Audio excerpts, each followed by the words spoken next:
Ladies and gentlemen, welcome along to round number 2 of the D1NZ National Drifting Championship for 2025. I am your lead host for the weekend. My name is Warren Sear. Stephen McIver away on other duties this weekend, so I'm filling in and trying to guide you through today's proceedings. Joining me in bringing you all the pit lane action this weekend, Nick Hoyle, the man on the ground. Nick, a fantastic day here yesterday at Taupo.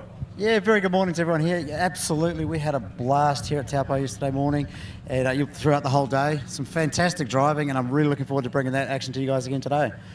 All right, and running on over here after activating this morning's live stream, Kenny Ruddle from OTV. You're live on OTV. Do you want to catch your breath, mate? Are you all right? I'm good. I'm used to this. Athlete. It's good to be back here at Taupo Motorsport Park. It's round 2 today, so standing start. That's going to be the big talk heading into the outside zone. Lots to unpack with the new competition format again, and 6 scoring zones today. Yeah, and we saw a really wild day yesterday, didn't we? I think, self-acknowledged by the drivers, the worst final battle that we have ever seen in D1NZ. Yeah, they said it was good to have 2 internationals, but yeah, it was by far the worst battle of the day. So look, they're going to be keen to get back into action out on track today and hopefully do a better job. They both want to make the final again, they said, but hey, there's 22, 23 other guys out there that want to have a crack at it as well. All right, and Nick, from your point of view, obviously the emotions started getting up there yesterday, didn't they? The pressure started to toll on some of these boys. The pro sport guys may be feeling it a little bit more than the pros? Well, I think for those pro sport guys, it is their first time to competition for a lot of them, and coming in here expecting a lot, but there's the heat of battle. It's a lot, and I think also that the judges, obviously we're going to talk to them shortly, but they're expecting a lot as well. You know, they're really marking hard if they do things wrong, and I think that is adding, especially for the junior drivers, more pressure than they are probably used to.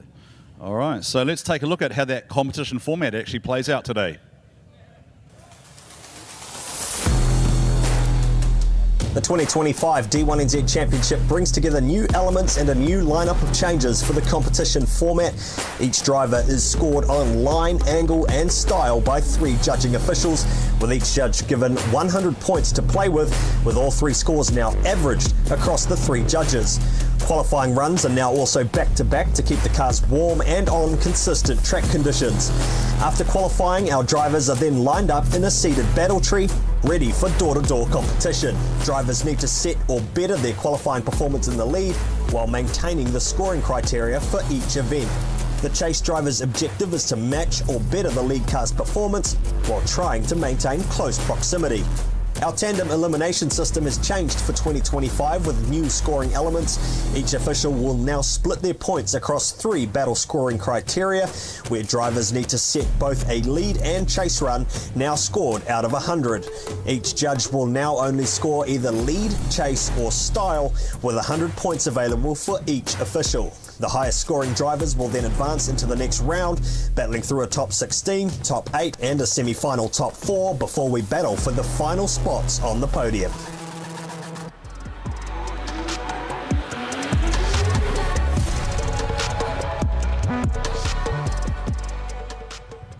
All right, so we've had a look at some of the changes, and of course we've got some brand new faces here at the D1NZ for 2025. They're not really new faces though, some of them are pretty grey to be fair. 75 years of combined motorsport experience between our 3 judges. We've got Matt Kwok, we've got Tony G, and we've got Bungy in the hot seat. The guys who are, according to the internet, universally wrong 99.9% of the time. Boys, let's get a bit of a flavour for how you're feeling, what you're looking at today. Matt Kwok, let's hear from you first. I'll give you one mic. Yeah, judges get a bit of a tough time. It's a very hard thing to do up there, and I think yesterday predominantly we were very fair with what we gave. There was actually one replay I watched this morning. I just went and had a conversation with a driver that I got a pretty big call wrong, and I owned it. I went and sort of told him, but we can't overturn it obviously. So wait, a judge was wrong? A judge was wrong? wrong. A judge was wrong. How did that happen, man? Oh, you just got to own it. You know, it's a new year, new planning, and everything we're doing here, we're trying to change it for the better. And if I've gone back and watched a replay to review myself and I've got a call wrong, I'll put my hand up and own it. All right, thank you so much. Mac and Tony, smooth as fast, Gallagher. You weren't successful in bringing in the straight lining rule. You're not allowing people to turn right and take other cars out yet with your speedway background, but you did a pretty good job yesterday. How are you feeling about that? Thanks, man. I actually really appreciate that. Yeah, nerves, they've come back a little bit this morning. I'll sit back up in that comfy NZK seat as well. I just want to say that's a big part of it for me, like sitting up there comfortable for one. But yeah, no, it is. It's been good. I think myself as well, I could scrub up on a few of the calls. Same again, talk to a few of the drivers. Nitpicking is something that I've had to do as well. It's just really, really hard. They just drive so awesome. And then you're just trying the little tiny things and you've got to say, man, that was not good enough to win. So yeah, I don't think I've lost any friends from it yet, but I think there's a couple of people who are probably going to take a week or two to want to talk to me again.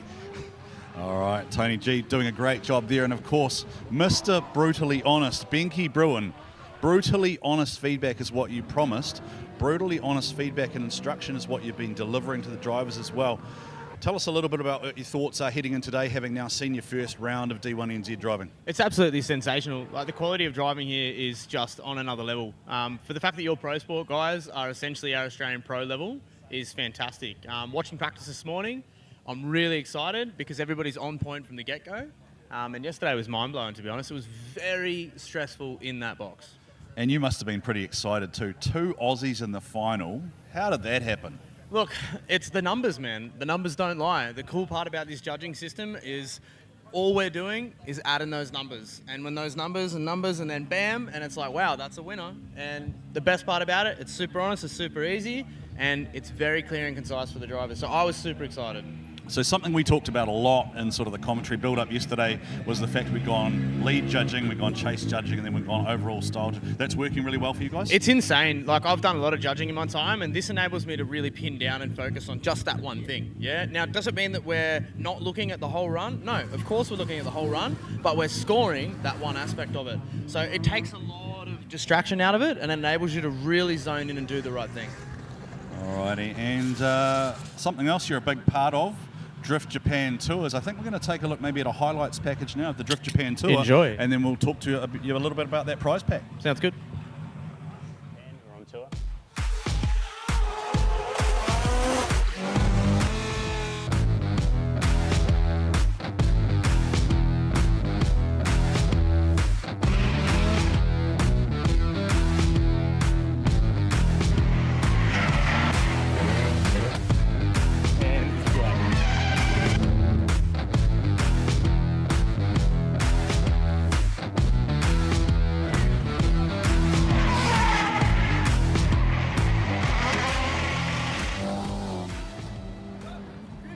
So the Drift Japan Tour, our pro winner and our pro sport winner are both headed with you and Ben Odgers over to Japan. The biggest prize ever, period. Biggest prize ever, period, in 21 years of D1NZ history. $30,000 worth, Bungy. Yeah. What can the drivers expect to experience over there in Japan?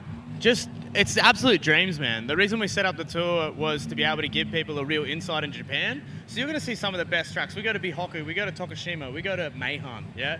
We go to places you only dream of doing. Now, it's not just the driving. We go and do things like check out Naoki's workshop. We go and see Rocket Bunny. We go and take you to those little hidden away gems that you're never going to see. And it's about sharing the truth with you and showing you why you love this sport. All right, and I heard yesterday you mentioned as well there's a few foodie experiences as well. The old live seafood comes into play, maybe? Oh, there's lots of food experiences, but we won't give too much away because you've got to come on the tour to check it out. All right, so Drift Japan Tours is, of course, the big experience for our pro sport and our pro champion, but there's also been some cool experiences for our international drivers who are here this weekend as part of D1NZ Round 1 and Round 2. Let's check out Jeff Jones getting a special New Zealand experience. It was really, really good until right now. It was great. So these guys are like, you want to go bungee jumping? And I was like, sure. I'll go with all the D1 dudes, have fun. I'm trying to hype myself up and pretend that this isn't crazy, right? For all the drift boys, if I've been drifting for 20 years, I can do this, right? I'm wearing a cool shirt. Never give up, never something. Hot pit boys, Formula D boys, drifters. But I'm freaking nervous. Whatever. Right above your head, right up. Yep. All right, and we're going to lean forward. Here we go. 3, 2, 1, bungee. Let's go!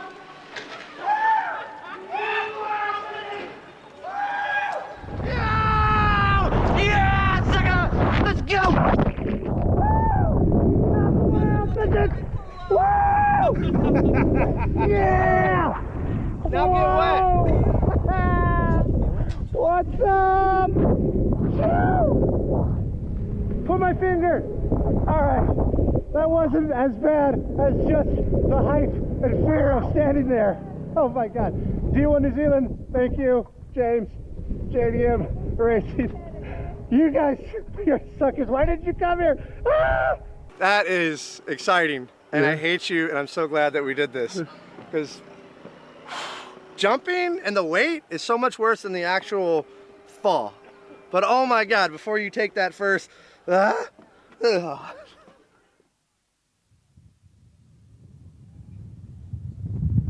So we are alive and thriving here in 25. We are live on Oversteer TV. You can get involved in all of the action.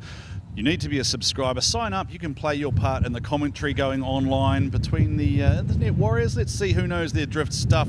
Speaking of the man behind the Oversteer TV, Kenny Ruddle, let's hear from you up there in the box. Cheers, Warren. We were rocked in and ready to go. Big shout out to everyone tuning in on the live stream. Oversteer TV, hit the live tab. Big thank you for everyone tuning in around the world. We're also here live at the track, and we'll be live on Sky TV, Sky Sport New Zealand later on today for the Pro Championship, as well as Fox Sport and Kaio, as well as Pacifica TV. So a pretty awesome media package this year for D1NZ, and that's actually a huge task in itself, actually, to get that across the line. So credit to the series organisers this year for really trying to expand that media package for 2025. And yeah, I'm getting pretty excited as we wait for Warren to head back into commentary. Big shout out to everyone in the live chat today. If you want to join the live chat, if you're here at the track, do jump on the YouTube app, punch in Oversteer TV and subscribe, and you can join us on the live stream in the live chat. A big shout out. Good morning to everyone from New Zealand.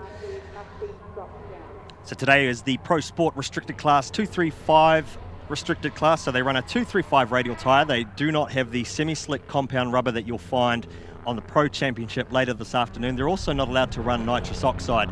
And a few of the nitrous boys yesterday, actually in the Pro class, we're having some dramas with the nitrous. So we'll see whether some of those guys come back out and have it plumbed in.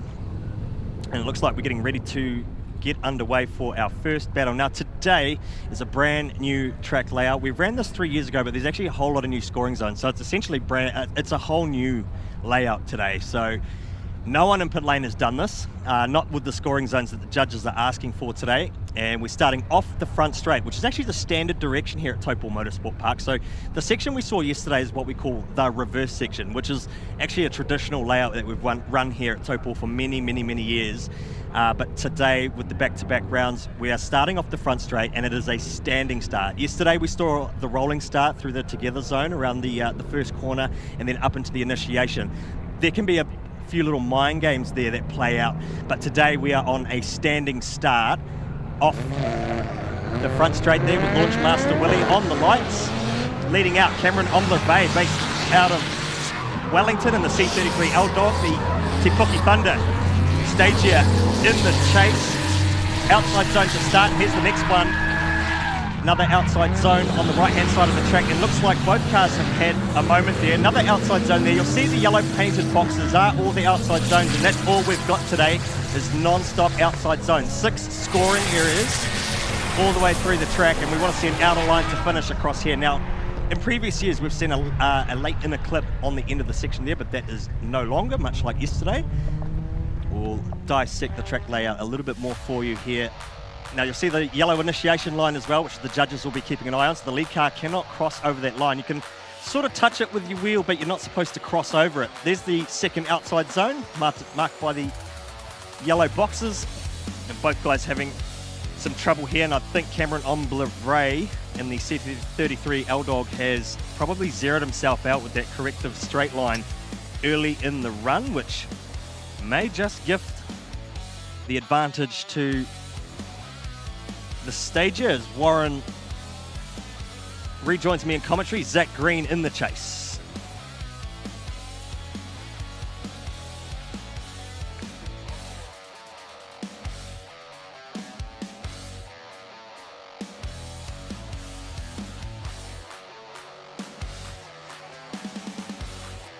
So Guy Maxwell qualified in P1 yesterday for round 2. Well, it looks like we've lost Waz on the microphone. So we apologies for that, everyone. Some technical difficulties. Oh, I can hear you now.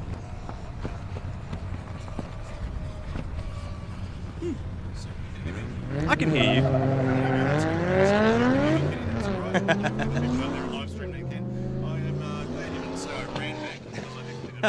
Slowly, is that green? Now, that green did confirm for me that he is actually.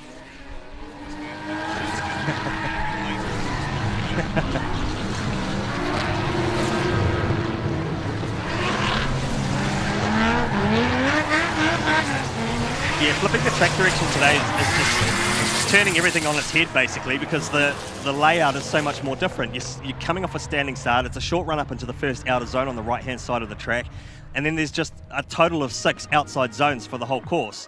So getting the gearing again right for this reverse layout from yesterday is just going to be a little bit of a challenge, because you're starting the section super slow, but to do the end of the section you've got to have a lot of car speed. So to extract that out of the cars requires a little bit of dancing on the throttle and making sure that you're in the right gear and you've got the right gearing sussed.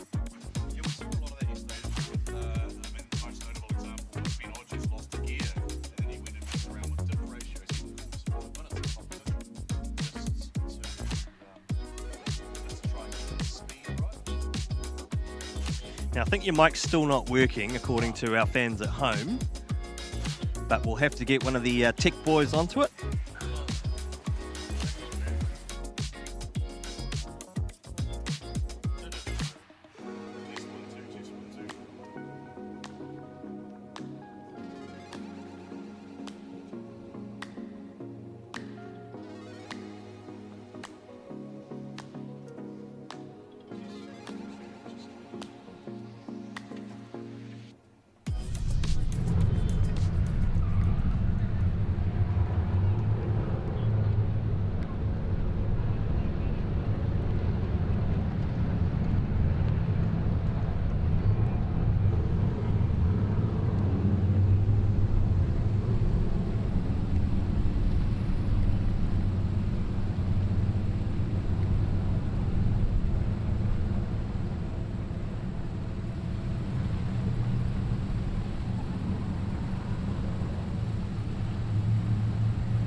Hey, Zach.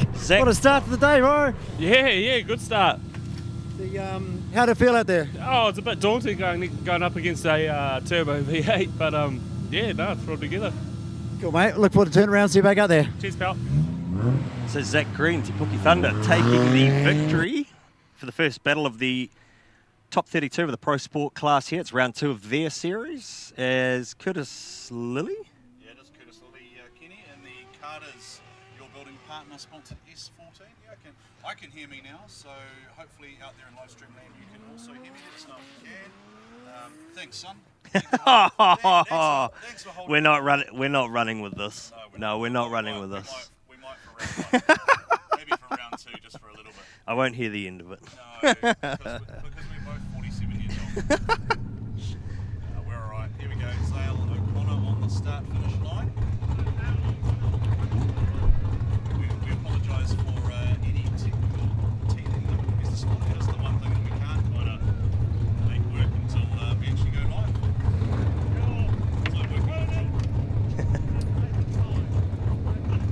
Quick pit stop happening here in the commentary box. Got some new gear being plugged in, so that's good.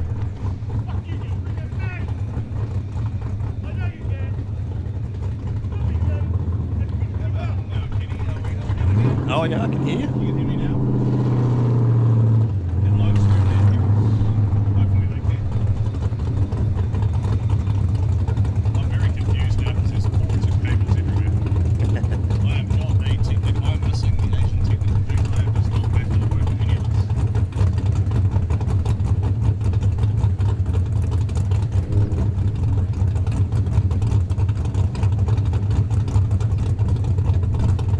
Hello, Tan.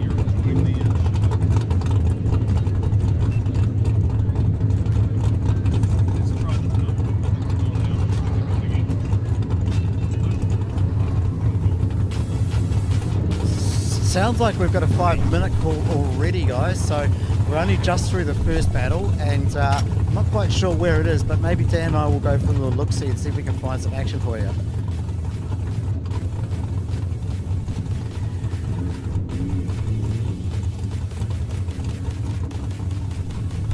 I think we broke it, Kenny. We talked. Oh, there we go. I can hear me now. Well, because I pointed my microphone at you. Oh, is it So yours? We just have to be together now. Oh, we are not. We are not sitting that close together.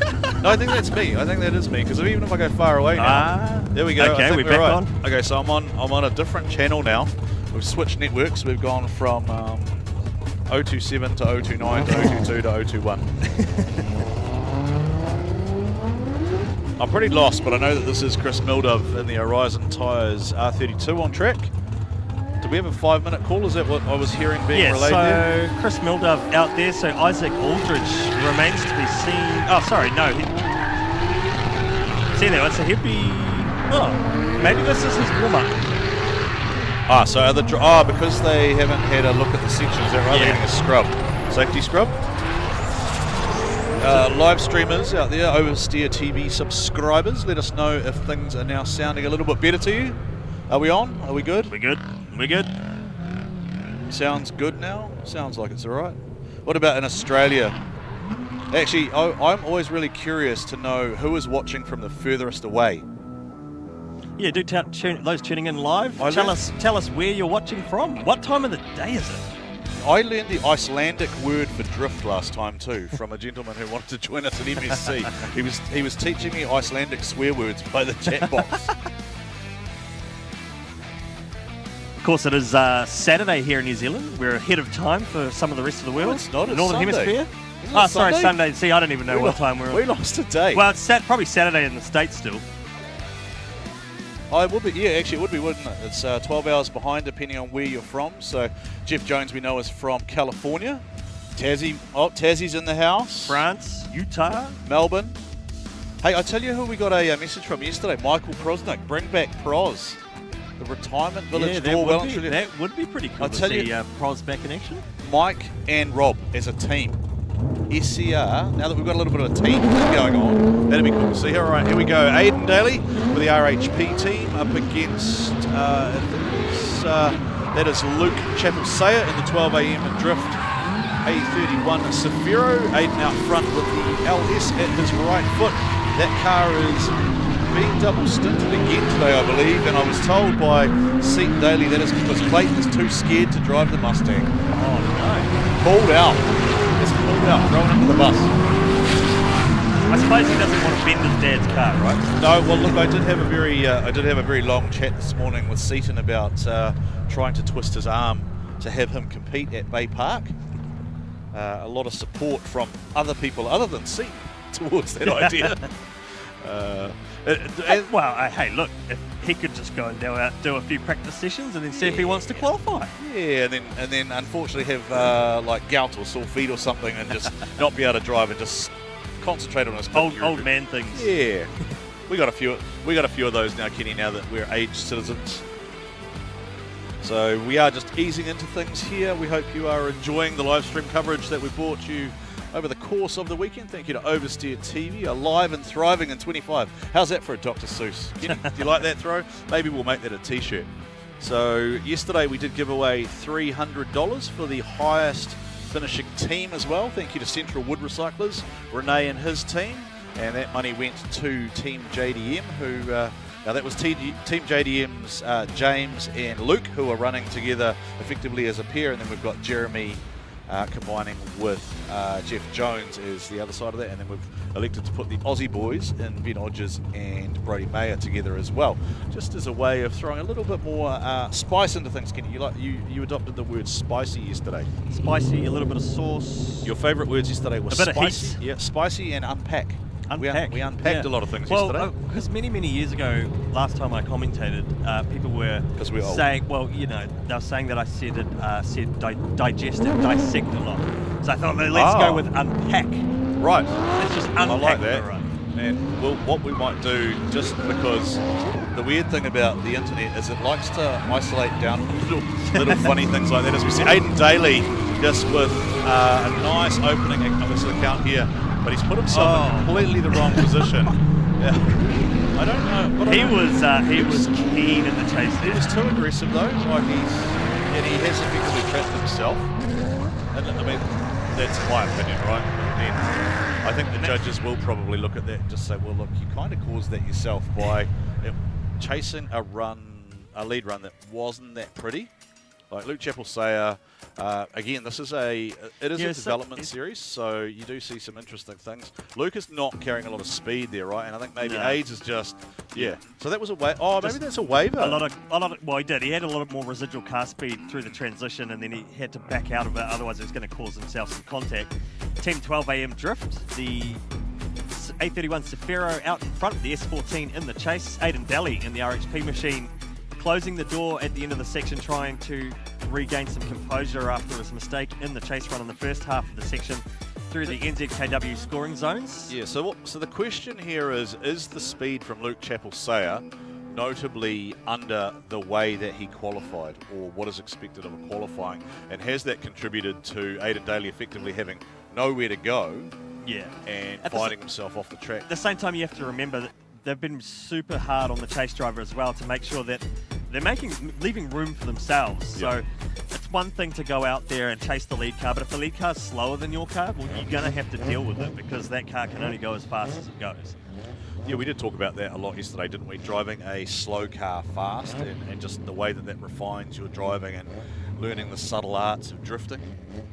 We talked about a whole lot of stuff yesterday, really, didn't we, Kenny? We had about 7 hours on We air. unpacked quite a lot. I can't wait.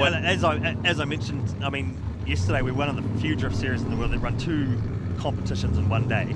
Yes. So we're doing 4 drift competitions Saturday and Sunday today on the double header. So it's been non-stop drift battles, non-stop action, day to day. We had a qualifying day on Friday as well, as the boys head back into the lane, and looks like we've got a result already. It is, so Aidan Daly judged incomplete there, obviously. Sale O'Connor is launched. I think Nick was headed to the window there to get a quick word from Luke Chappell-Sayer, but we're straight into action. Now Kevin Ryan's dived straight to the inside there. He had a heap of problems yesterday, even just getting the car to drift, and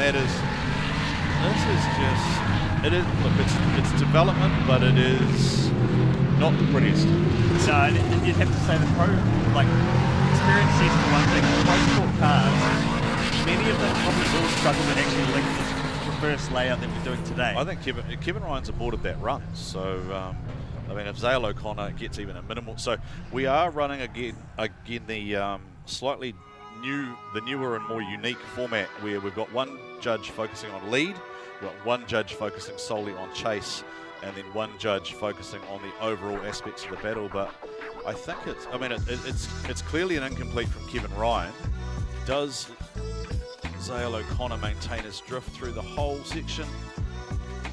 Well, he's put 2 wheels off there. 3 off there. There's 3 off. So he was already incomplete. He got out of drift anyway. So the judges did say as well earlier in briefing, if you hit a cone, it is an instant 0. Lead car tucking on the inner ripper strip there too. They're asking for a wide line on exit. And it's pretty much, it's all outside scoring zone, so that can be difficult in some respects for some guys because they don't have the legs to get out there. When we talk about legs, we talk about the gearing, the ratio, the drive in the car, how much grip are you carrying, what tyre choice are you running, what pressures are you running?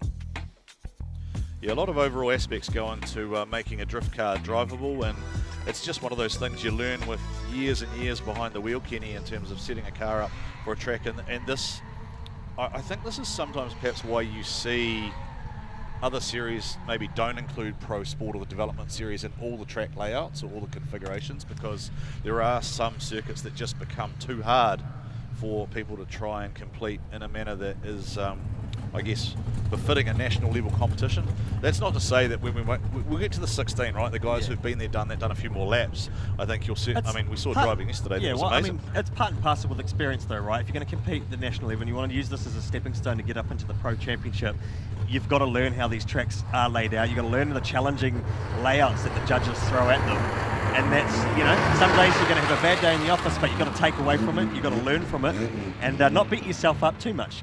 Well, go back to the shed, look at the car and go, you know what, we can make some changes here, we can learn a bit more about this. And you look at some of the veterans that are in the pit lane this weekend, they're spotting for these guys. They're out there helping develop the cars, they're helping grow the sport at this level as well. Yeah, we did talk about that, didn't we, at length with Renee Richmond, is there in a mentor capacity. We've often seen Darren Kelly, we've seen Taylor James. Fangadan is certainly, it's interesting because Fang is walking the pits kind of playing like a mentor spotter role as well, while he's still competing against these guys. So a lot of feedback being given which will help these drivers develop, as we see Kevin Ryan in the bold sponsored entry, and he is having, now that is another incomplete for Ryan. And that So one thing that's always quite consistent too, perhaps with some more inexperienced drivers, they turn up to the track in the morning and it's actually hard to gauge mid-morning when the action starts. You do a handful of test laps in the morning, but the track condition changes. It evolves throughout the day. And you've got to keep an eye on the grip level that you're going to choose to go and run out there with the pressures that you throw on the rear, or whether you've softened the shocks up or stiffened the rear up, or there's so many factors that go into it, especially at the point end of the pro level, when the point difference between battles is just so minor that sometimes those little changes in the car setup can be the difference between you winning and losing. Are we talking about tyre pressures already, are we?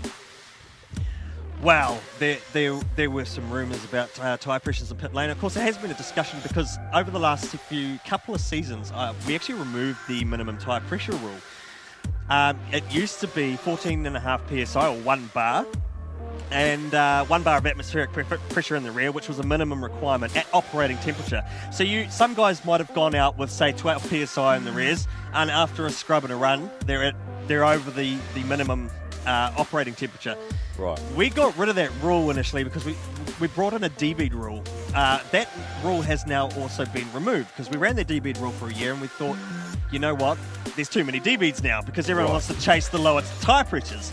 So it becomes a safety issue at that point too, because then you get too many muddy battles that are decided by guys that have decided to try and gamble on running 10 psi in the rears and get all the grip they can out of the car, but they've actually ended up debeating the tyre, which is not what we want to see. We want to see good competitive action, and as much as these guys want to bend the rules and try and bend the rule book, that's just the competitive nature of motorsport. So there is a minimum tyre pressure rule under our series articles. No! Guy Maxwell, yesterday's winner, has just looped that round in front of Zach Green. So this is drama on track already. So he is our pole sitter. He is our top qualifier, Guy Maxwell, and he's got the front bar off the car, and Te Puke Thunder might have just given him some thunder. Now, to explain that as well, Kenny, Pro Sport only had a single qualifying session, so the way that day 2, being a slightly unique round setup, works is that their qualifying positions from yesterday effectively set how they are seeded into battles today. So that is why you see Guy Maxwell, after winning yesterday, as the number 1 seed in the battles, and Dean Young is in 2nd and 3rd. Sorry, that's just escaped my memory. I did have that saved in front of me. Who was 3rd yesterday? Corbin Wilson. Corbin Wilson. From DMSC. But Curtis, and then Curtis Lilly in 4. So great result. So here's the GT radial replay, and he's actually just stacked too much on. Yeah. He's stacked on too much angle. He just perhaps didn't. Maybe the car could have shut down on it. Maybe it might have been a bit off throttle. So that's going to be quite hard to come back from. Didn't get the car lit up again. And this is going to be the challenge off the standing start, especially for these pro sport guys, because it's probably not as common to have a short run up like that as well. Again, more car setup goes into the standing start, and you start hearing the politics come out later in the day when the pro boys hit the track, because it's about who's drag racing who, what mind games. But I tell you what, in driver's briefing this morning, Benke Bruin just stood up and said, we do not want to see mind games like we saw yesterday off the rolling start. If you're going to be balking on the start or mucking up your lead run, they're going to be super hard on it.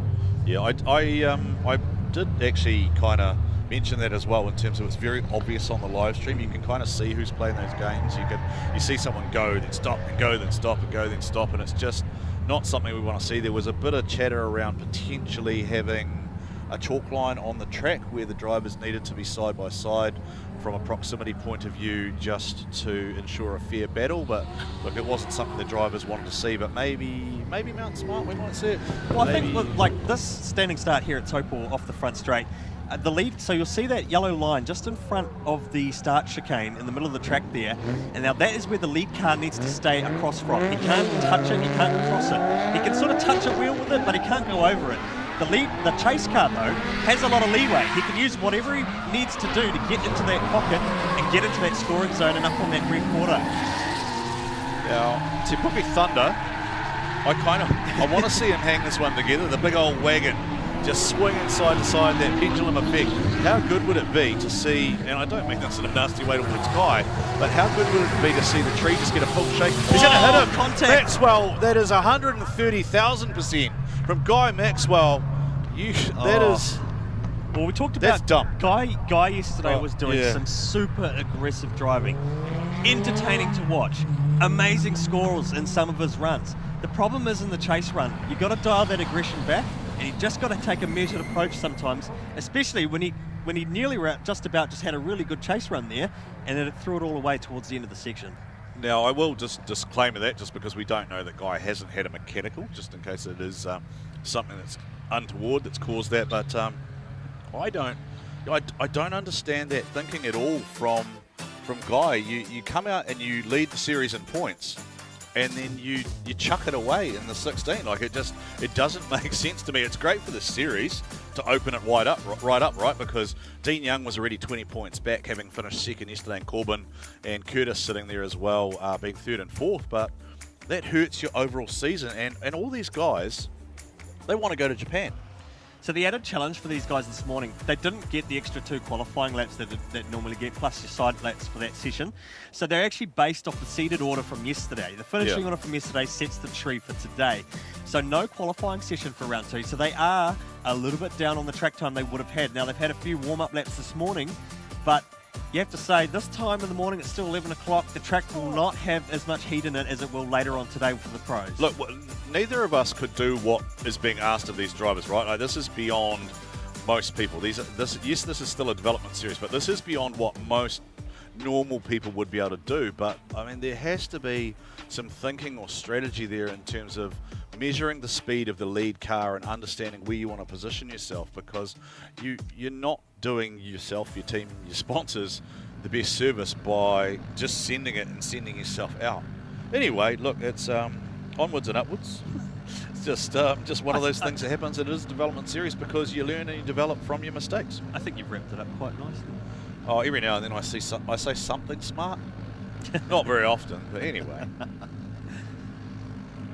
I mean, maybe it was a case of maybe he thought if he got right up in the window of Zach Green and Zach heard him, that Zach might loop it, maybe just put that pressure on. Because we talked about that yesterday. I think it was Fanga Dan with Sean Potros, and whether Sean would have heard that coyote screaming in his ear and it just made him have that little look. Zach doesn't care, right? Te Puke Thunder doesn't care. He's just smiling. He's happy to be back in competition. Is Nick going to have a chat with him? I think he is. You got the win there. Bloody Guy basically handed it to you. Yeah, he's been playing bloody stock cars out there. Yeah. Oh, well, mate, you got to do some paddle beating and turn this car around. Yeah, you got to find a good panel beater first. Well, mate, what a... Zach Green's always having a good time, isn't he? How many of those cars are there, those red ones? It's about 6, isn't there? The Te Puke Boys Drift, TP Boys Drift. Jordan Grant now will have the lead collective garage with Blake Miles. Blake Miles will be looking to make up for you. Oh, no. And then Jordan Grant having that trouble with the front end as well. Maybe you are onto something, Kitty. Maybe there is an issue with these guys getting enough front grip into these cars, getting enough heat, and maybe they're just not experienced in trying. You see the pro cars quite often, they'll sledge it forward really hard, or Dainham Templeman used to be one who used to come out, he would like just sit on the brakes and kind of drag the front end to try and get that grip into the front of the car, but it looks like it's a real handful for a lot of these guys. Again, yes, development series, but... This is actually a pretty good battle here. I mean, there was a little bit of dicey action at the start, but Blake Miles did a really good job to stay composed in the chase. And some of his experience in the battles just showing through there. He's actually really calm and composed despite what the lead car's doing. He's seeing the lead car making those mistakes, and he's actually modulating his own car speed, making sure he's still maintaining his angle and using that lead car as a mobile clipping point, and then comes in right at the end here, gets up on that rear bumper, and really good job from the chase car. This is the first outside scoring zone backed by NZKW. Now he bumped them. Now does that contribute to Jordan Grant out in the lead, or did Jordan already balk himself on the start? Well, that's up to the three wise men to decide, really, isn't it, Kenny? That's why we're in the commentary box, and Tony and Bungy and Mac are up in the NZKW seats, making decisions on anything and everything here at D1NZ round number 2. As we take a look at the GT Radial replay again. GT Radial, the official tyre of D1NZ for the season. And there are the three wise men along with our officials. So another thing to keep in mind if you're watching at the track or live on the live stream this weekend, you'll see the outer zones are predominantly on those ripple strips. Now, the lead car needs to stay off the ripples, basically. The chase car has a little bit of leeway, but they've also asked for a mid-line. So yesterday we saw a lot of shortcutting from the chase car if in terms of proximity. If you got gapped, you were allowed to, well, you weren't supposed to, but people were starting to just shortcut, do full send sort of drift runs in behind to try catch up. This time round, the judges have said, look, if you've got too much of a gap, either fall back on that qualifying line or take a mid-track approach. Use the mid-track, switch a little earlier, and try claw back that track position. Probably going to see a bit of an example over here, aren't we, Kenny, as Jordan Grant has just fallen back in that chase position. And what they were talking about there was don't dive through there, though, right? Don't take a big shortcut through there. So there's a big dirt drop there from Jordan Grant. Jordan Grant having he's having a difficult weekend, really, I think. It is. Oh, now it's Blake. Oh, I thought Blake Miles was just about to overcook that there. So Blake Miles doing some really, really commanding driving at the moment already. Blake Miles qualifying P9 All right, yesterday. so that's a cone over, and I think that was Jordan Grant, so that is a 0 for him on that run. Cones being hit are massive penalties because it means that you're that far off the line that you're supposed to be, right? So you're supposed to be within 300 mil of the track edge. You're not supposed to be on the white line. Once you cross that white line, it's over. Once you've crossed those ripple strips too, it's over, because if you actually go take a track walk out there, there are some massive ruts dug in behind the concrete or off the ripple strip and off the runoff, and it's actually becoming dangerous because if you drop a wheel in there, debeat a tyre or split a rim, it then becomes a safety hazard for both drivers out on the track for the rest of the run.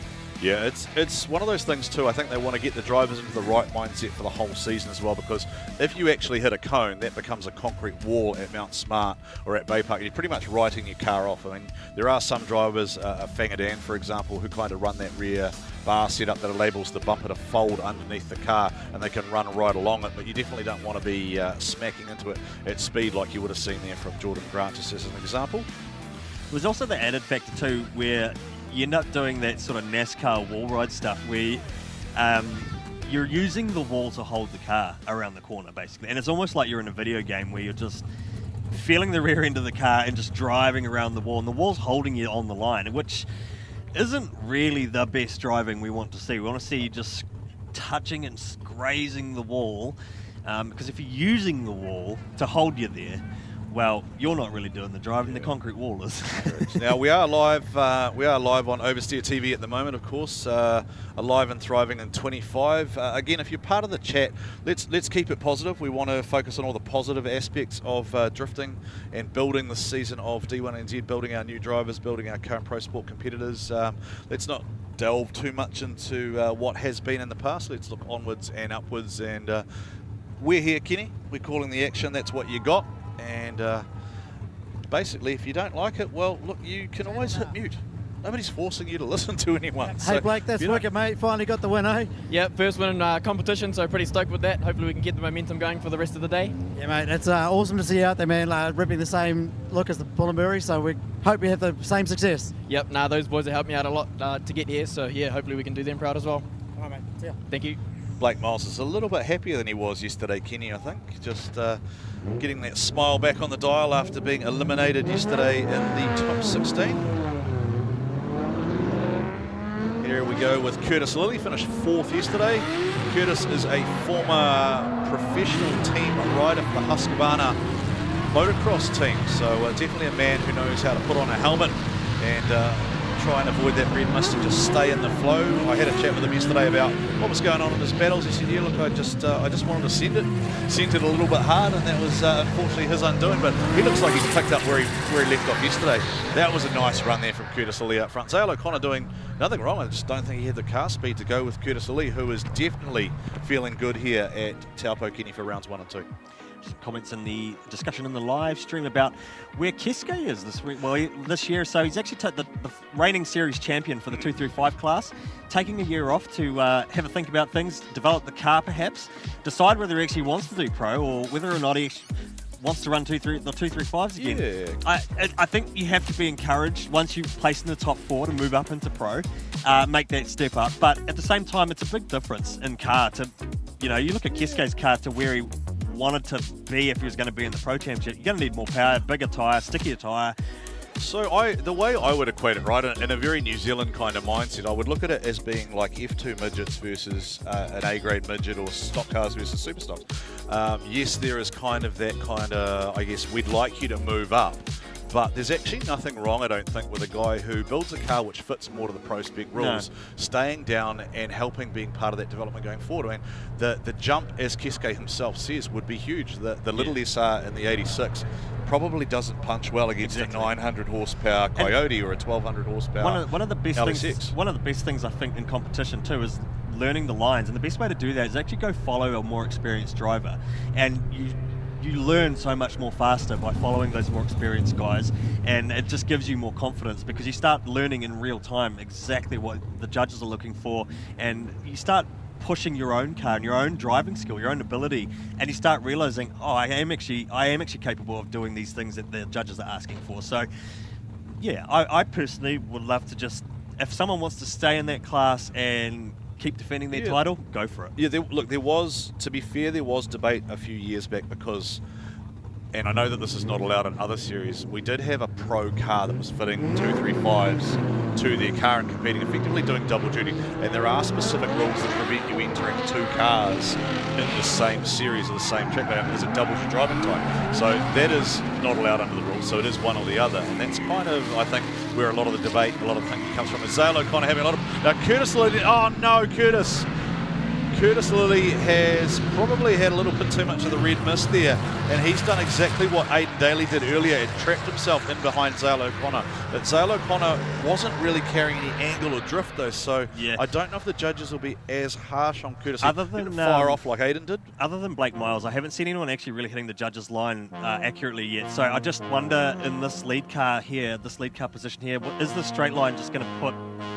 See, he's driving straight, so I don't think Curtis has got anywhere to go. I think Curtis had nowhere to go there. He committed in the chase run, but the lead car was just not producing any angle at all or any drive. So I think that's actually put the chase car off, and the judges will be taking note of that. I'm going to guess that Curtis is getting a lot of love in the chat at the moment from his partner, who's very supportive of him, usually at the track, and the Friends Motorsport team always look amazing in those purple and yellow shirts, don't they, walking around the pits. They kind of roll 5 to 10 deep. Big effort from them with Carter's on board, Friends Motorsport team as well. Big shout out to everyone at the track here today. I hope you got your sunscreen and some hats. I got told off by Mama Shah earlier too, so shout out to Mama Shah, who told me off for not wearing sunscreen again. Repeatedly, every event, I refuse to put sunscreen on and I get burned. So we're looking at the replay here. This is Luke Chappell-Sayer. So maybe the judges are trying to get a benchmark in terms of how they call this. So Chappell-Sayer is at angle. Zale O'Connor wasn't, right? I think that's the difference there. So Chappell-Sayer was kind of still in a drift. It was messy, but he was still drifting when Aidan Daly trapped himself. When Zale O'Connor drove back across the track, I don't think he was in a drift. That is my personal opinion. But yeah, that's how I saw it as we take a look at that beautiful 10 toolbox. I wonder if they were actually just looking at Aidan Daly. Is it potentially has somebody lodged an inquiry? There might be an inquiry. Now, Kenny, because you are the technical advisor, tell me how does the inquiry process work? The teams are entitled to... Yeah, so the teams, one of the representatives go up to the race control. They fill out it. Well, first of all, it can start off as an inquiry, right? We want to know what the facts were here, how this decision was made.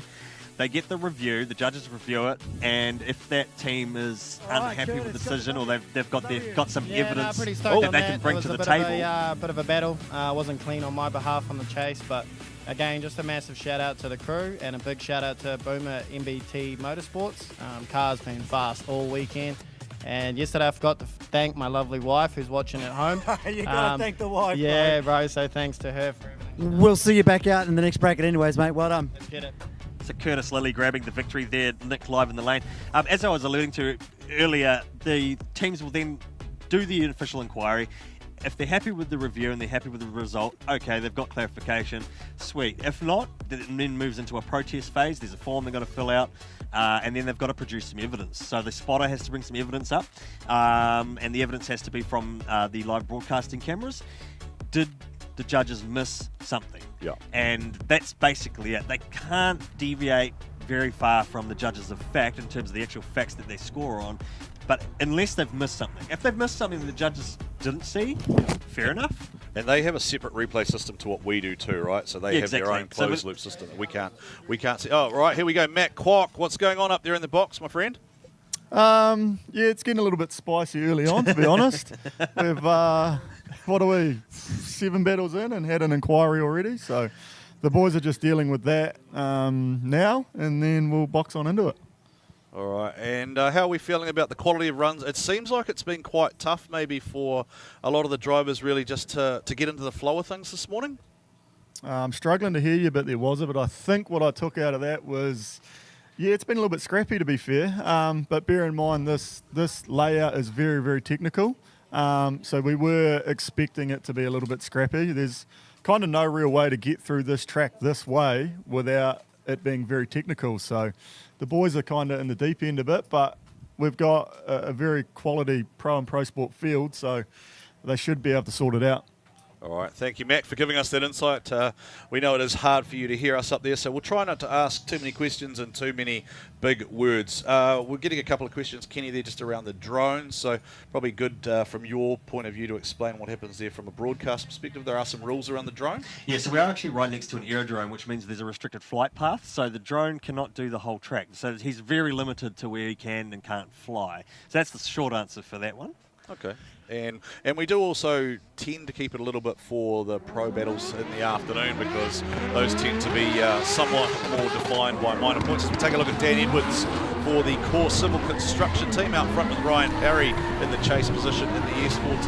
Dan Edwards was a 3NZ Pro-Sport last year, so Dan Edwards probably in his last season competing. He'll be another one of those drivers that will be encouraged to move up to pro after this. And to me, he looks like he's really ready for that. Car will handle going up to a 265 tyre. He just has to make the decision he wants to pull the trigger. That was a good run. That was a really good run there. We'll take a look at the GT radial replay. Maybe a little kick up the bum from the judges. It's a good start there for the lead car. Still a few scrappy little moments there, just trying to get the grip down in the car speed. It's getting that drive off the line, that first outer zone, and just trying not to make any mistakes, because the car is, you're fighting the car, trying to get the car speed out of it, get the wick lit up, get the turbo spooled, get the power down, and that can be quite difficult on this technical layout. So once he got the car humming, he was flowing through the section where the judges were asking him to be. The chase car doing a great job to enter right there, right on the initiation. A little bit of a bounce from bounce from Dan Edwards' car. The body language of that car is something we have talked about in depth, particularly for the pro sport cars. You see a lot more bounce out of them. The pro guys seem to have them just flattened out that little bit more. Maybe it is the speed. We did talk about the impact of speed as well and flattening the cars out maybe as aero etc starts to come more into play. So that was a lot better line there from the lead car on that run. He could go a bit wider, a little bit wider, but at the end of the day, as long as you're fast, consistent, fluid, You got lots of throttle application. It's smooth and consistent driving is what we want to see today, because there's so many technical aspects that you've just got to find that middle ground and stick to it. Oh, it's a bit like arguing for the old days of drift, isn't it, Kenny? Let's go back to 2003, let's go back to 2004. And then you talk to any driver and they're like, nah. We couldn't even link a section. We were on silage stack tyres, we were building cars and sheds. I mean, Whangarei used to build a Laurel or a Safira overnight, right? Get the welder out, go to the silage stack, grab some tyres and come and try and drift on the coast. Dan Edwards showing what makes him a real threat here in the series as he closes onto the rear of Ryan Perry and tries to use him as that mobile clipping point. Dan Edwards, smart drive there, Kenny. He gave Ryan Perry that room there so that he could switch and not find himself trapped. I think this is a solid run here for both boys, and I think this is going to be one that's certainly going to give the judges a little bit of work. They are, of course, doing the lead for lead, chase for chase, and then it is Tony G marking the overall style on a sliding scale out of 5. So effectively, regardless of how we describe it, Kenny, though, there is only one possible outcome. It is A, B, or O. A, B, or O, and that's driver A, driver B, or OMT. 300 points up for grabs in the tandems this year. So we'll take a look at the GT Radial's replay, and pretty good commitment from the chase car here. And like you say, the chase car giving him a bit of room to breathe out in front as Ryan Perry comes on through. Yeah, so that's what Guy Maxwell probably should have done, like in terms of just trying to lock in those points and build a season campaign. I mean, that was good. It was fast, it was fluid, it was consistent. It's almost a shame to see this battle so early on in the field, right? And sometimes where are we at? 16 still, aren't we? Well, we talk about car setup and driver ability as well on these technical layouts. Sometimes you just have to sacrifice certain scoring zones, stick to a midline, maintain that angle, and keep, focus on the angle and fluidity side of it, as opposed to just trying to overforce yourself to put the car where it can't go. How wide was Parry then? Did he got really close to the edge of the track? Did he put a wheel off maybe? Because the judges have called quite harshly on hitting those green zones. So I wonder if Parry did float up the track just that little bit. He might have got a deduction there on the exit. How big of a deduction? We've got the ripple strip, which is a small point deduction if you're using too much of it. Then you've got the green strip, which is what we call a medium deduction. Once you're over the green strip, that is a very big deduction. And they are fixed point deductions. I think it was like 5 points for the smaller deduction, 10 points, and then obviously you're going to get into the 0 territory once you get 1 or 2 wheels off or 3 wheels off, as we saw yesterday for round 1. I'm just looking at the rest of the battle tree, Kenny, to see what we've still got coming out. So we've just seen Daniel Edwards, Ryan Parry, and where is the judge's decision? Daniel Edwards, and it is Daniel Edwards going through to the top 8, and he will battle Curtis Lilly. Daniel Edwards to the 8 against Curtis Lilly. Oh, Dan, mate, that was the best lead I've seen all morning. How did that feel? It actually felt really good. Me and Ryan have actually never had a battle together. We actually jam a set of Corsa like almost every night together. But it's actually good to have a battle with him finally, and hopefully we can keep it up. Wicked, mate. We'll turn the car around. We'll see you back out there. Cheers, mate.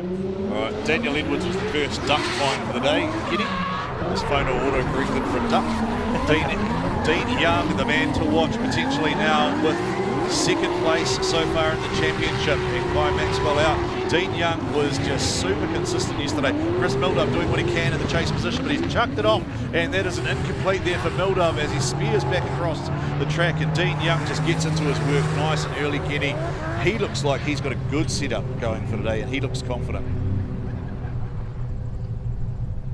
Kenny just doing some technical things in the background. Of course, Kenny's the man behind Oversteer TV as well, bringing you the D1NZ coverage this year, live and thriving. Live and thriving. That's my yeah. I like it. That's my little catch cry for the morning. Before we move across, of course, to including Sky TV, Foxtel and KO this afternoon, along with Pacific Direct in the Pacific Islands. Not a lot of time on this layout for many of these drivers, and one of the things that has been challenging, I suppose, is that for a lot of these guys, this is really only their second or third competition event. So it's one thing to be able to go out there and lay a qualifying lap down, and I guess you can, within reason, most drivers can get a 60 to 70 point run. The guys who are at the top end were getting 90s, but it's a completely different animal when you're trying to do that combined with tyre smoke coming from a lead car. So already Zach Green, Blake Miles through the top 8. Curtis Lilly awaits, well, he'll have Daniel Edwards. Yeah, Daniel Edwards. I think those two have battled, so I think they have battled before. Hopefully we can, update the battle tree as the competition progresses before the top 8 starts. Out on track though, Dean Young. Watson Haulage, yeah, I did see 1.5 JZ S13. Young Drift team. I saw Dean actually just extending his thanks to Watson Haulage during the week.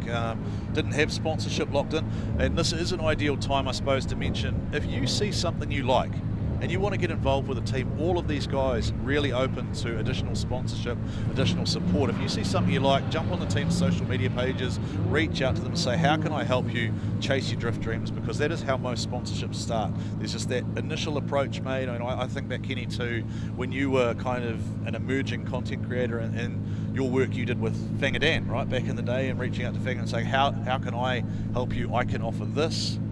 Maybe it's not a monetary thing, maybe it's parts, maybe it's mentoring, maybe it's something like printing posters. Well, I sponsored race suits for quite a while because that's one thing that the drivers need each season, especially with the changing. If you change sponsors, it's nice to have a good race suit. You want to be fireproof out there, and that's also one more. I guess I'll use the word intimate way that you can back a driver, and you'll see that reflected with the likes of, say, Red Bull. They always sponsor, there's a specific way that they sponsor helmets, and trying to get that Red Bull helmet has always been, one of the goals for many people out there involved in many action sports over the years, and it was the same sort of thing that worked for us in the early days of Oversteer TV. We actually sponsored some of the more unique things. Yes. Let's be a wing sponsor. Let's be a mirror sponsor. Let's be a driver suit sponsor. You did some wing eating too, didn't you? With our good friend Anthony Wong from Winner Winner back in the day. There was a couple of 100 packs of wings went down. There was a lot of greasy steering wheels on the way to Manfield. You guys, and then you guys got that. You guys ended up with that unofficial sponsorship, didn't you, for the KFC Double Down? Double Down was like the unofficial burger of OTV, and then you had the Double Down. The Double Down. I do love a good bucket of chicken. We all do. Speaking of which, if you are listening out there in live stream land, Dan Bennett, you still owe me a bucket of chicken from the mid-2000s for when your lovely wife, Bex, was the first female to finish on the podium at Pukekohe, being third place for what was, it was Pro Sport back then. Bex Drift, way back in the day. I'm pretty sure I'm owed a bucket of chicken from somewhere too. We're going to have wicked wings this year. Are we? Yeah. Excellent. Keep it spicy. All right. I'll talk to our good friend Mr. Wong and see what we can arrange. Jason Wu out on track there in the Wuro Fighter. The Wuro Fighter is, of course, his version of the Euro Fighter. Wuro Fighter comes out of the D-Spec garage in Auckland. Sky's out in his team, D-Spec Racing Cars. The Horizon car, Chris Mildove. Is he called 5 or is he just... He's actually pulled into the pits and he's called a mechanical 5 minutes. So we're going to jump ahead to another battle now while that 5 minutes is underway.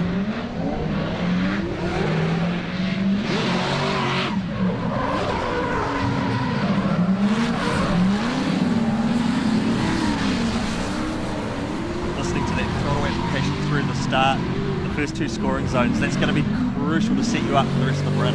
Yeah, this is actually one of 2 Wuro Fighters that Jason owns as well. So this is, I guess, the comp car for New Zealand, and there is a carbon Kevlar version as well, like a more pure, like a true, I guess, what you would be used to seeing as a true Euro Fighter. This is, I guess, a Kiwi spec Wuro Fighter with the body kit, a bit like Aaron Habib's car, right? It's got the Euro Fighter style body on it, but it doesn't have the same engine perhaps that you would be expecting in a Euro Fighter, where they're often up over that 1,000 to 1,200 horsepower mark.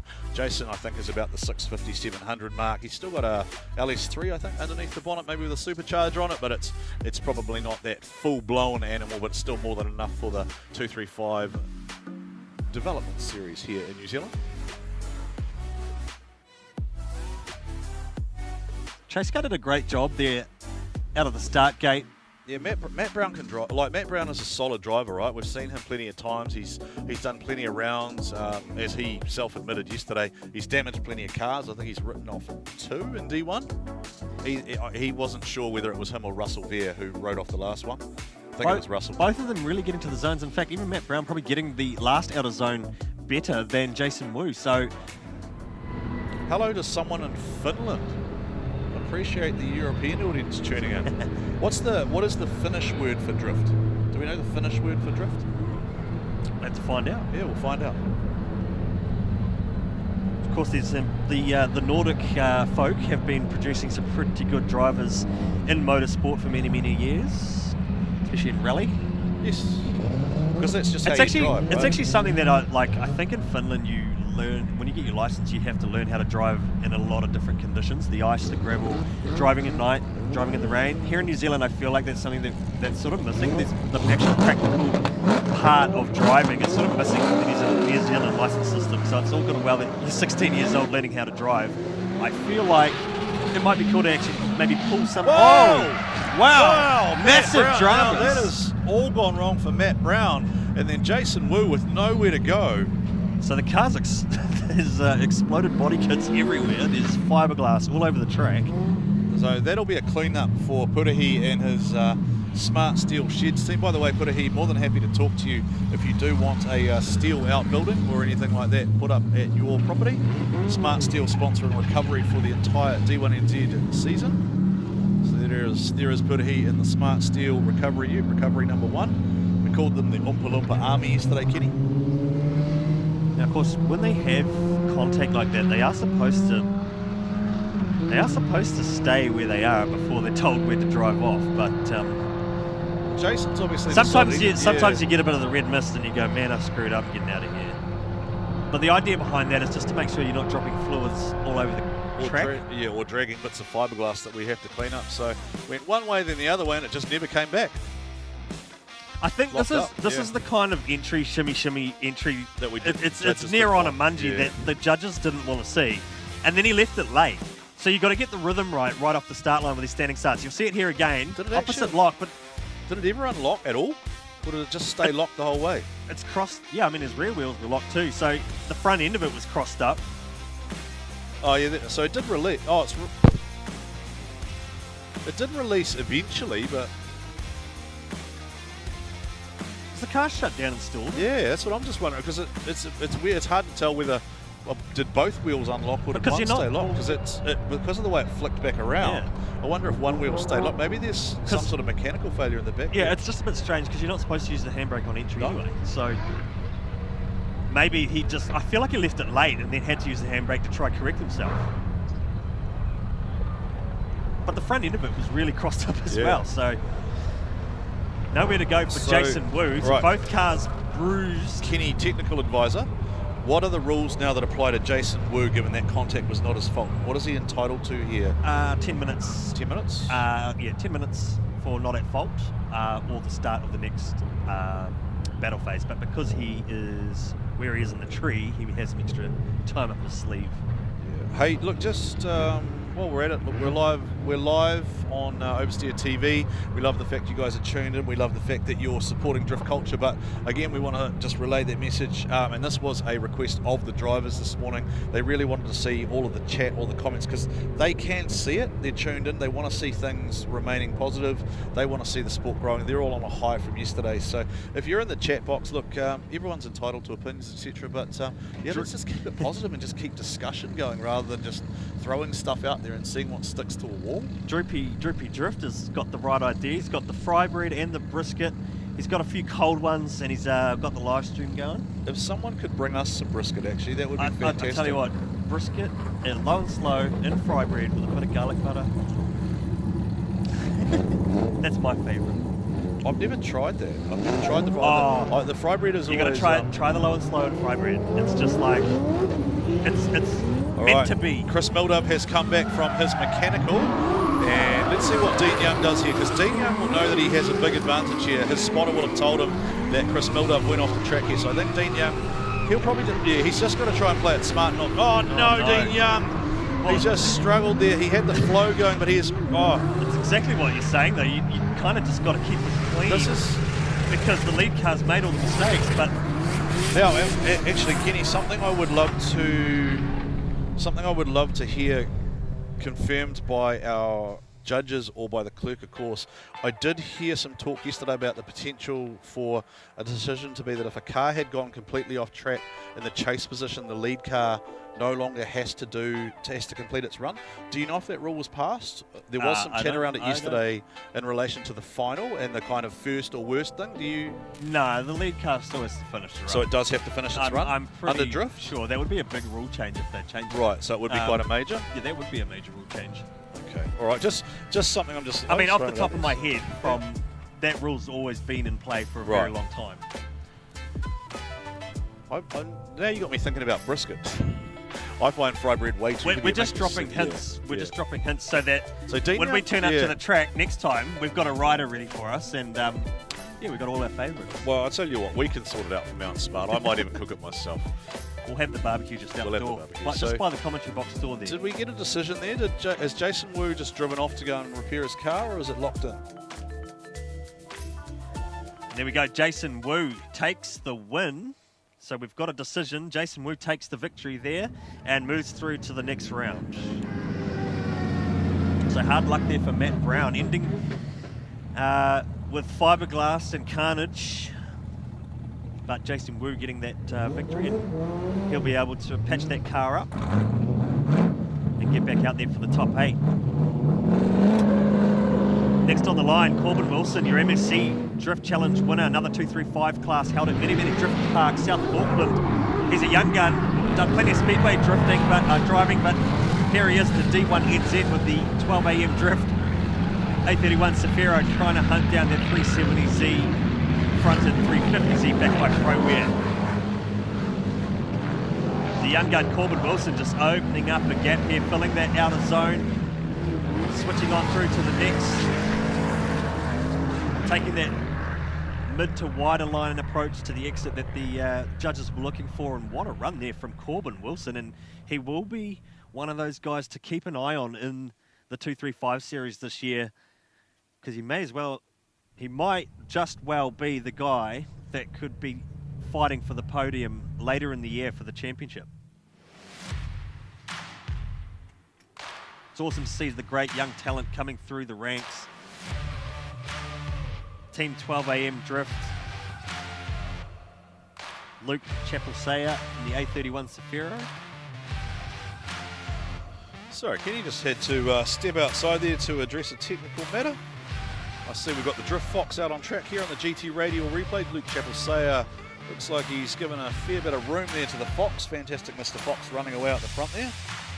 Now, one of the things we have got in play this weekend as well is the team prize, courtesy of Central Wood Recyclers. A little bit of cold hard cash on the line, and we have elected to include Team Drift Academy in that, so that is combined Jason Wu and Corbin Wilson. Basically what we're doing is we're just looking for the team that amasses the best combined results across 2 cars. So we've got Team DSR, we've got 2 JDM teams, we've got 2 RHP teams. We've got the Justin Patterson and Rody Knowles combination. Team Australia, Ben Hodges and Brody Marr. Now it is, for confirmation, it is Brody Marr. Brody did ask me this morning to correct that. It is Brody Marr, not Mayer. So we apologise to Brody for getting his name wrong yesterday. It's nice that he has actually told me after 4 years of commentating him that it's Marr. So anyway. Corbin Wilson lines up the LT4 6.2 litre V8 powered 350Z. There's about 200 horse difference between the 2 V8s here. We've got an LS1. It's LT4, right? LT4 crate motor is 600, 650 just stock out the box. The LS1 out in front of the A31 Safiro. Yeah, Corbs is going to have an interesting chase challenge here, because he's got to kind of just measure his run so that he doesn't. Oh, okay, that's so pretty much a 0. Yeah, big chunk of that inside ripple. Now the judges were very specific on that this morning, weren't they, Kenny, in terms of if you came across that and shortcutted that, then it was going to be a significant markdown. So Corbin Wilson's done nothing wrong there. Yeah, you can kind of get into that whole inactive chase thing. How close he you was can there get. You don't really play that too hard. There was that in much pro of a sport. mistake in the lead that he played it safe. You don't want to be up near what's going on when they start getting off track, because we're trying to reduce the amount of damage we're doing to the cars when we start having these really crazy battles. Yeah, I mean, basically, what did Judge Bungy say this morning? That basically, if you chase a bad lead, you're an idiot. So he's pushed, the lead car's pushed wide there, dropped a wheel, and then run too much on the inside apex there and drop pretty much 3 wheels off the track. So that would be a 0. And Corbin Wilson playing it safe, just hanging back in the safe pocket. We'll call it the safe chase pocket. Yeah, I mean, it's just playing it smart, right? It's looking at what's happened around you. Corbin Wilson already has 2 back-to-back MSC titles. Lead car's killed one of those cones as well. Yeah, so that's a 0 then, okay? So, yeah, it's a straight 0, so Corbs has a massive advantage. Corbin Wilson is 3rd on points as well, too, so he will want to stay in competition at least as long as Dean Young does, right? Because those two potentially can jump over Guy Maxwell. And Corbs, I know, would love to go back to Japan again. He and his father Sean have been up there, and I have actually heard rumours that there is actually a younger sister as well in the Wilson household who's also keen to go drifting, and she's apparently a bit of a demon behind the wheel. So something to look forward to coming up, maybe more emerging female talent. So next battle up, lining up, will be our scholarship winner, Riley McEwen. So what did we yesterday? Now I think is that his? That's his car. So that's the 400 horsepower car. Ross's car is the 700 horsepower car that he had yesterday. So Riley's livery has the pale blue in it, and Ross's car is the green machine. So this is Sam Rowson out front. Sam Rowson was impressive yesterday, Kenny. Oh, yeah, that was my fault. Sorry, that is 100% me. Commentator's hex. So that's a 0. That is, So Sam Rowson's done a few laps. I think this is his 2nd year in the Pro Sport Series. Yes, yeah. Running the RB25 C33 the RAL. Yeah, done some Matsuris. So some chat here just around control tyres going on, Kenny. So the control tyre rule doesn't apply to Pro Sport. No. Pro Sport is run what you brung. So there are 5 control brands available to our Pro competitors. Front tyres are completely open, the same as they are in Pro Sport, but in the Pro Series you can only run one of the 5 control tyres. In Pro Sport you can run whatever you want as long as it is a 235 wide radial street check tyre. out the entry there too. It was just too much of a Bungy flick, I think. You wouldn't call that a feint, a weight shift. He's actually had the back end of the car out quite a bit and then flicked it in. And then it's sort of like instant karma. He's flown off the track and scored himself a 0. Oh, yeah, it wasn't that aggressive. It looked more aggressive from the rear, but maybe that's put off the chase car too. But hey, look, either way, he's gone off the track. He's knocked over some cones. He's spun out. It's kind of like what we were referencing earlier, where it sort of does, once it's gone off, it doesn't really matter how it got there. Yeah, like it's a 0. Everybody has different opinions, and you can think one thing and you can be 100% sure on something, and you say it, and then they'll go and interview the driver and go, "What happened?" They'll go, "Oh, I just messed up." Yeah. Or this happened, or that happened. So anyway. So there might be a 5-minute call potentially for Sam Rowson to. No, Sam's on track. So is he going to check the car? Pull in the pits? No. So he's coming through. So now, and what is the update from the other 5-minute call? Who was that? Oh no, there was no 5-minute call. Oh, there is. I think we were talking about the 10-minute possibly. Getting ahead of myself. Yeah, if Jason Wu wanted to check his car, but no, it does look alright. So, will the scholarship winner Riley McEwen claim his first win? And that'll be a pretty cool interview for Nick to get down there on the start-finish line. If Riley McEwen can hold this together and deliver that lead run, we know he is capable of doing. He's just got to stay on the track. Otherwise, if he was to 0 out, then we would most likely see one more time, Kenny. But it looks like Riley McEwen is on the loud pedal here, stretching the legs of the Psycho RX7. I believe that one's the 13B car, and Ross's car is the 20B car, so that's also part of the reason for the power difference. Riley McEwen holds it together, first ever competition battle laps that have really gone his way, so a nice drive there by the young scholarship winner at 14 years of age. One of the youngest drivers in the D1NZ series. Yes. Many moons ago, I think Nico Reed held that title for a while. He didn't even have his. I think he was just sitting as restricted when he was competing in the what was called the Pro-Am class. Yeah, I think back then. I do feel like he was a little bit older. I think Nico might have been 15 or 16. I'm pretty sure Riley is definitely the youngest. My understanding is that the youngest competition license holder to do a drift event was Link Widdett at 13. And he had a MSNZ sign-off because he obviously had his little mini trophy truck that he was competing in. So I think Ross Honor has. Liam was Honor, also. Bieber. But there's a thing with the being under 15, right? You have to run a certain motor. You have to be under 2000cc or for a road car or for I'm not sure. It might be a schedule tied into Schedule A potentially. I'm not too sure.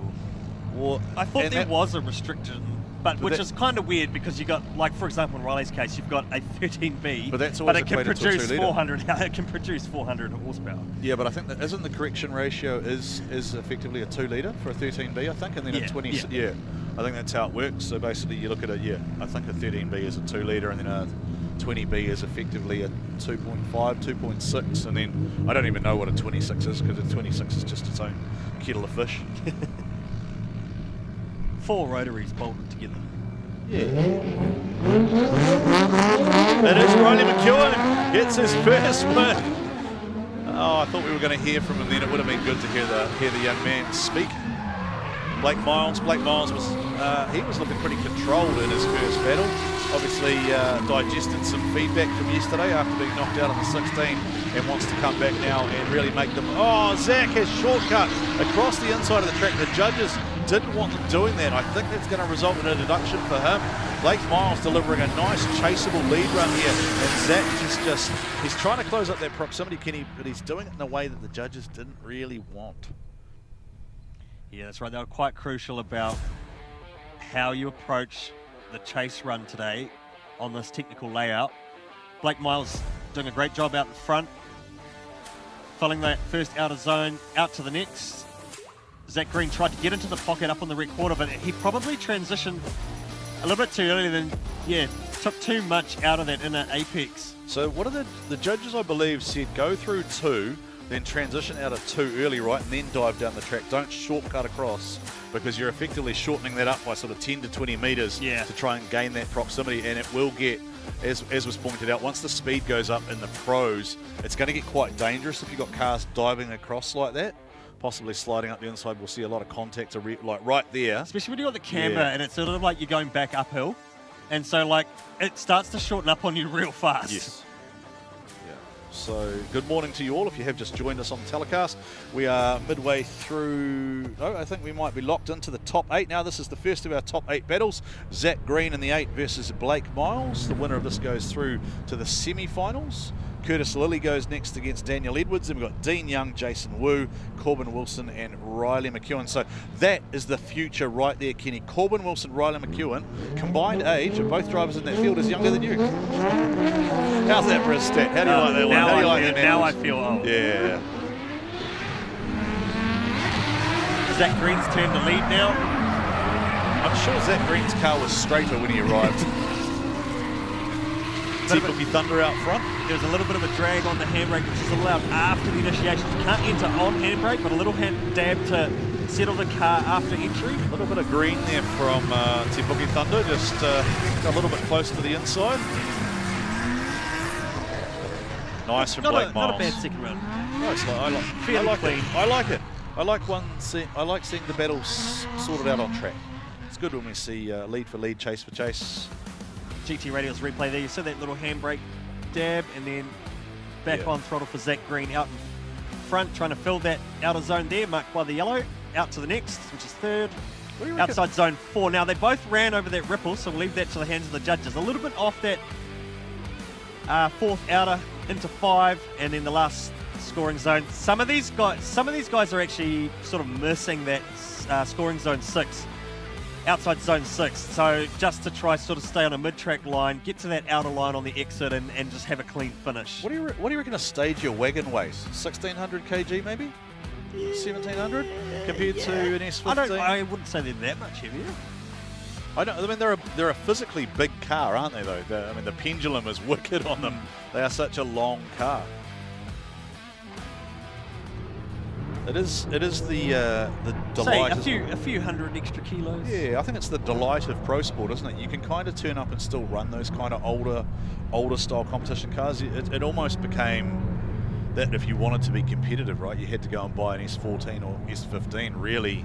Well, they still are competitive, but then you're seeing the likes of some of the new, more modern chassis coming through, like the E90 BMW, the E92. We see people when the GT86 came out, we saw a lot of people jump into them, but then a lot of those guys actually stepped out of the GT86 because it required a little bit more extra subframe work, or a little bit more work in terms of the geometry of the car. So it's interesting to see what got people still actually hang with the GT86 these days. Yeah, Brodie Maher talked about he bought Dainham Templeman's FD RX-7 because nobody drifts RX-7s in Australia. So he's bought the Sylvia here and sent the RX-7 over there. Curtis, I think this is going to be a good battle. With Curtis is on form, Dan's on form. I think this will probably be maybe the standout battle of pro sport we've seen so far. Seen some great stuff so far, but both these drivers capable of putting on a show. Dan Edwards will be able to close up here. He has sufficient drive, unless Curtis Lilly really gets on that loud pedal. Dan Edwards, though, doing a nice job. He stayed out wide and he stayed to that line the judges were asking for. He would be wanting. Oh no, Edwards is tucked up short and he's grabbed some inside. So he's doing exactly what the judges said not to do, shortcutting in the chase. And I guess he's probably wondering, oh no, am I too far back? Is this going to be an incomplete? But if he sticks to the scoring zones, or takes a mid-track approach instead of trying to shortcut, it's going to work better for him. But Curtis Lilly, not a hell of a lot of angle there. It was more of a shallow angle drive through that outside zone, that second outer zone. Curtis Lilly has caught so many people off guard, though, by how fast that car is on its lead runs. He takes a measured approach and then dials a little bit more angle through the rest of the section. So he's on. I do wonder if Daniel Edwards was just hanging back there, trying to keep his nose out of it, but then... So we're in the 8 at the moment. Guy Maxwell's gone. So Guy Maxwell is going to be... Which is huge. Yeah, well, like having your top qualifier knocked out early, straight off the bat, that's a big shake-up to the points and a big shake-up to the rest of the comp today. Yeah. So Maxwell's gone. Dean Young's still in. Corbin Wilson's still in. Curtis Lilly's still in. So Curtis Lilly and Daniel Edwards are actually going to impact each other's championship here because one's going to knock out the other. Sam Rowson, I think, he's gone. Sam Rowson's gone. Jason Wu's still in. Blake Miles still in. Jordan Grant's gone. So it's going to look really interesting. So Dean Young, Corbin Wilson, Curtis Lilly potentially all could jump over Guy Maxwell. So the top of the table is going to be really tight going out of round 2, Kenny. So which makes things extra spicy heading into Mount Smart. 100 points, isn't it? 100 points for the win. For Go Media Stadium in Auckland. Tickets are on sale now. D1NZ.com or jump over to Ticketek. Manfield on sale too? Manfield on sale too. Yeah. And Mount Smart will sell out, right? Mount Smart will sell out. It does have some capacity challenges. So Mount Smart sells out every single year. Daniel Edwards on the initiation. Curtis Lilly, he is doing what I love seeing out of development drivers, just getting better run after run after run. He's just had a bit of a straighten up there. I think he found himself trapped in a position he didn't want to be, but he's come back aggressively here. He is putting himself on that lead car, but is he going to be penalised for where he found himself and having to straighten up there? Getting a little bit of a waiver out the end there. Good drive there for both drivers, though. Lead for lead, chase for chase. That was a really good run there for the second pass for these guys. Daniel Edwards out in lead, the heavyweight. You'd have to say the highest-ranked driver in the series at the moment from last year with that championship title fight with Keisuke Nagashima. And I'd say the likes of Daniel Edwards will be looking to try and get his hands on that trophy. Well, he wants to win it, right? He wants to win and then go into pro. That's effectively his goal for the season. He is here to win the title. He finished on the season podium last year. We are being asked if we can show a battle tree. We will see if we can get that graphic up on screen, but we can tell you at the moment Blake Miles is locked into the final 4. We're seeing Curtis Lilly and Daniel Edwards at the moment. We've got Dean Young and Jason Wu, and then we've got Corbin Wilson and Riley McEwen. A combined age of just 30 in that battle, the two young guns. So that is a battle of the emerging talents. Kenny, if you were to compete, what would you drive and why? Well, one day I'll finish my E30. An L-Dog. Come on, mate. An L-Dog. It's too expensive. It's cheaper to buy a BMW.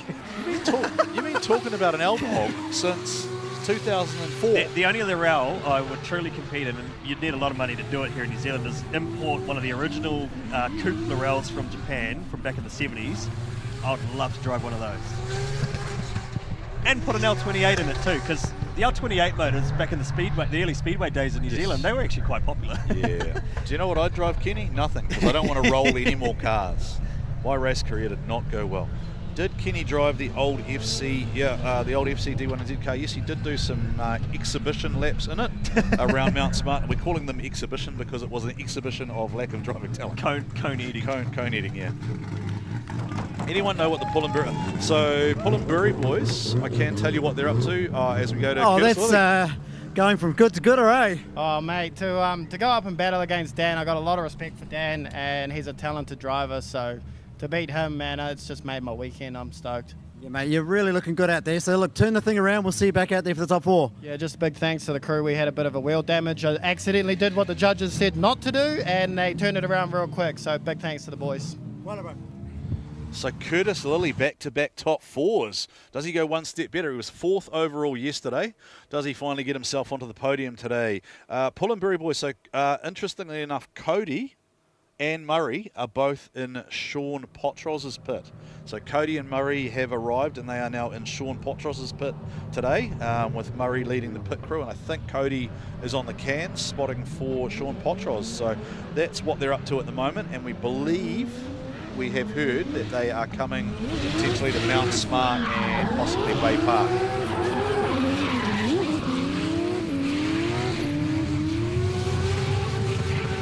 So that is Sean Potros, I think, doing a mechanical. So that is a pro car you're seeing it. What is Sean up to? Just fires off the side of the track on a sight.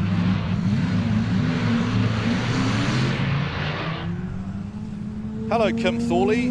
Good to see you tuned in on the live stream. I have been told, on behalf of your husband, to seek a sponsor to have Kim Thorley compete in Pro Sport at Manfield. Kim would love to do Pro Sport at Manfield. She is looking for a sponsor to help get her there, to help complement the partnerships that they've got from their current sponsors. So if you would like to get involved with the Drift Mama, Kim Thorley, then she is looking for a sponsor to do Pro Sport at Manfield. Jason Wu, the Wuro fighter, out of the D-Spec garage. And is this a buy run? Who should have been out there against him? It should have been... Where's Dean Young? Where is Dean Young? We need some info from the pits. Where is Dean Young?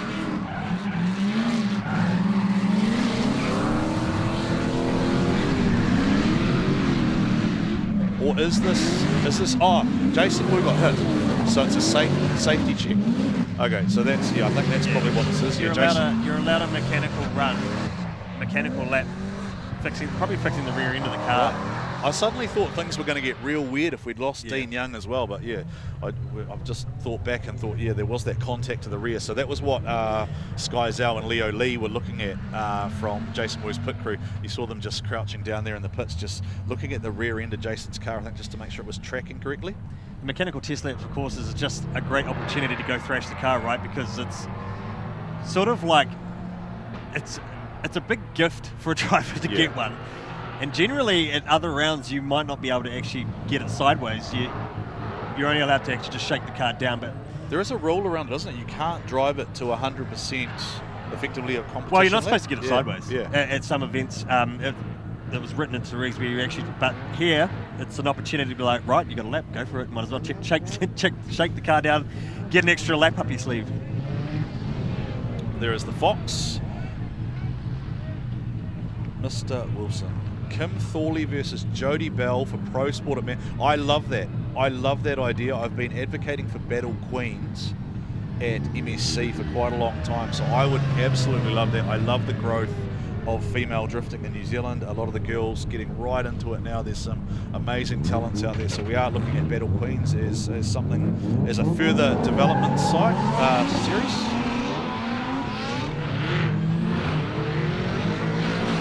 This is going to give Riley McEwen a great idea of where he's at driving wise at the moment. Kenny, Corbin Wilson just came into the series last year, did Mount Smart after winning MSC. He's now, there's some, what's the back cowl just flying around there a little bit loose on the Corbin Wilson car. What a drive though. This is combined 30 years of age. When these guys come back around, I tell you what, people who are here at Taupo Motorsport, show them some love, because this is two young guys. This is the future of New Zealand drifting here. The old dogs might be here throwing down, but the young guns are coming through. Corbin Wilson, Riley McEwen, the scholarship winner. 16 versus 14. What were you doing at 16, Kenny? Not stuff similar things, but not to that level. Certainly not to that talent level. Not things we can say on here. All right.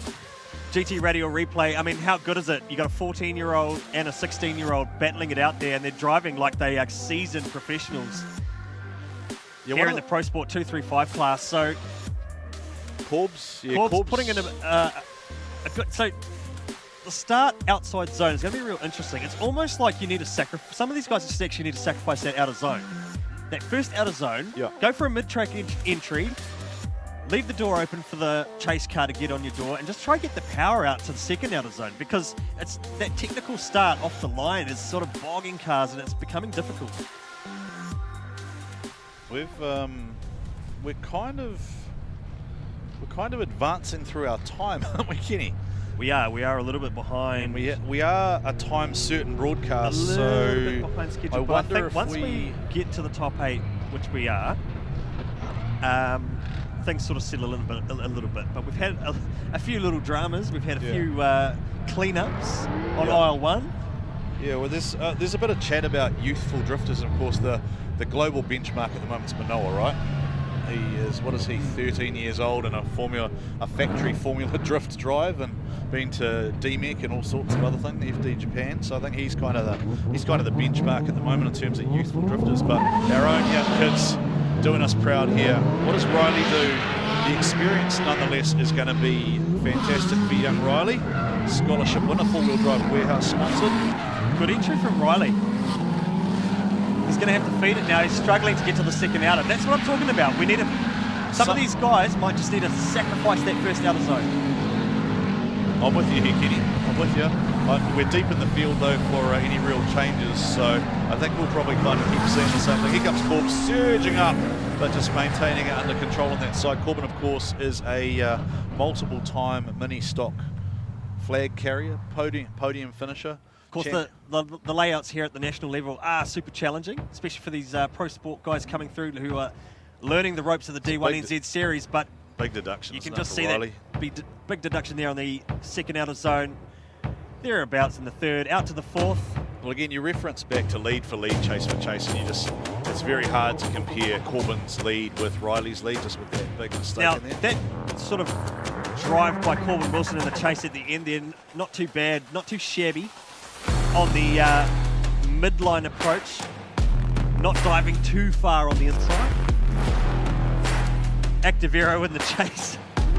Has he got a replacement hatch? Is it a bit lighter? I know that when they fitted the LT4 crate motor, right, which is out of the Chevrolet family, they had to do a lot of work in terms of the cooling on the car. So I know that they've had to muck around with kind of placement of radiators and ducts and all sorts of things. So it makes me think that maybe there's like a cowl or some sort of shield over the rear of the car, forcing air down into maybe a rear placed radiator. Okay. Well, we see here the TTI scrub box. Now, this is a lot of chatter on the online chat. If you want to join the online chat room for the event, head over to Oversteer TV. You have to be a subscriber to get in. But if you're here at the track and you want to join in, get your mobile phone out and join the live chat with us here in commentary as well. But the scrub box for the standing start, it's really important to try scrub those fronts. And you'll see the Pro, you alluded to it before earlier in the broadcast, the Pro Championship guys are really good at sledging the fronts, and which is trying to get them to rotate and sledge at the same time, generate a little bit of heat. And this is something that you'll see when you go to Mount Smart and Bay Park, especially because you don't get those crucial warm-up laps. Yesterday, on the longer layout, you have an opportunity to warm up the car. You've got an opportunity to scrub the fronts. You've got all that track time to get around to Willie at the launch zone to get the car ready. Today, off the standing start, off the front straight, not a lot of track to play with to get comfortable in the car. Yeah, find your feet, settle in, get comfortable, and once you get to the top four, right, you are looking for that absolute level of comfort. You want to be able to drive it just lost our audio So feed from the track. Nick from the lane, unfortunately. Oh, there you are. There you are, Nick. You've come back. I think you're back now, mate. Have we got audio now? Yeah, we got you now. I think were you just talking to Corbin because he won? Is that what just happened there? All right, Dean Young will lead out Jason Wu. So apologies there for that little interference. Maybe we had issues yesterday with the RF getting really hot, so it may be overheating down there in the lane. We think it's 30+ degrees. Dean Young, Jason Wu. Always a lot of Dean Young love in the chat box, isn't there? Dean Young's a popular man, turns out a great looking car, that 90s JDM style livery. There's always the subtle hints of flames and other textures within all of his... Certainly always has immaculate liveries on that car. The S13 always looking fresh, running a 1.5 Toyota JZ motor under the bonnet though. Was he out of the Central Drift team originally with Taylor James and Matthew James? I think he was part of the crew, wasn't he? I think that's Dean's backstory. Jason Wu in the chase with the LS-powered Haltech machine. Hey, this is taking on a life of its own here. We've got Grace Hart out of the South Island saying she would love to do Battle Queens up here. She reckons she'd come up in her MX-5 to compete. Someone putting forward Erin Ash as a possible competitor. We know about Greer Herbert as well. There's Kylie out of Gims, who's a drifter, along with Stacey Lou. So that's sort of 6. Bit of love, bit of momentum behind Battle Queens potentially, Kenny. OTV would be down there. And something I thought feature. would be really fun is actually get a whole bunch of front wheel drives and some McDonald's trays. Put some hydros in them, and then you go and pump the rear tyres up to the moon and go shred them at Merrimack Drift Park. I wonder if Sky would let us go have some fun at some front wheel drives. If you want to pay the highage costs, Sky will let you do most things. Maybe we have a fun day. As long as you don't... Thrashing all sorts of different cars. You and I would cause some damage. An OTV fun day. Natasha Purley, another one potentially. She's got the RX-7, hasn't she? The white RX-7. All right, what can Jason Wu do here? I think he's got a bit of work to do, Kenny. Obviously, maybe the car took a hit, so maybe it's not 100%. But Dean Young's the guy you want absolutely everything at your disposal to battle, isn't he? He is looking hungry for that title this year. If you are looking for a battle tree, head over to the D1NZ social media pages as we get underway for this top 8 battle between Dean Young and Jason Wu, fighting for a place in the semi-finals. So Wu for D-Spec Racing Cars, Drift Academy International with Haltech on board, and Dean Young showing what makes him one of the standouts in the Pro Sport Series. Dean Young, you've got to think as well. He's fallen back. Okay, is he just sticking to the line? But then he's cut there too, so some deductions. Did he just there pull himself out of the smoke, maybe? Yeah, let's have a look at the GT Radial replay. GT Radial, the official tyre of D1NZ. Both of them did really well on the entry there. First outer zone, out to the second outer zone, switch into the outside zone 3. Great work so far from both drivers. But here, what happens here for Dean Young? It's almost like Dean Young, he's caught in the smoke maybe. And he starts sliding up the track, and he's almost just modulated the throttle just to keep off it. Yeah. Didn't want to dance with it. He'll know from briefing that once he drops a tyre or hits one of those cones, he's in a whole world of trouble. How do you feel? I mean, this one's probably the closest we've seen to maybe seeing one of those OMT calls, but again, we are looking at a lead for lead, a chase for chase. So it'd be great to be. What I'd love to see is possibly a further improvement to the broadcast would be like an overlay side by sides. That would be quite cool if we could do that. Yeah, side by sides. Yeah. I've always wanted for many years to have, like, I just want one of those like NASCAR pens where you can just draw on the screen in front of us and we can actually explain to everyone what we're looking for. We're also keen to develop. We've got a new graphics package this season coming. We're actually working on it behind the scenes. So great new system we're trying to work on, but we'll have more live data. That is our endeavour, is to bring more live data to the screens. So more live scoring, more live data, more graphics coming your way. But a good effort for everyone to get here. Brand new crew, brand new truck, brand new gear, brand new everything. Except they brought the same old commentators back. Yeah, brand new air conditioning too, because it's bloody cold in here, to be fair. It's quite chilly.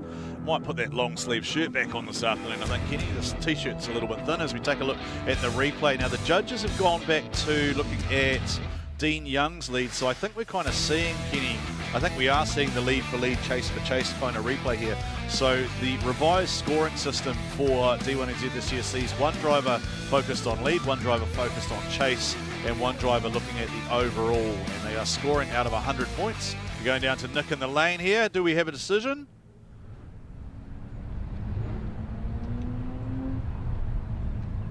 The judges do have an additional replay available to them that we don't have. We don't see it as on a closed loop. This is definitely obviously a close battle. So here we go again. What are we looking at now? Now we're looking at the Jason Wu lead run. So we are doing that lead for lead, chase for chase that we thought might happen. Let us know in the live stream what you guys think. Is it Dean Young? Is it Jason Wu? Dean Young, Jason Wu. Who do you guys think is going to get the call here, or are we going one more time for the first time? First time today, anyway.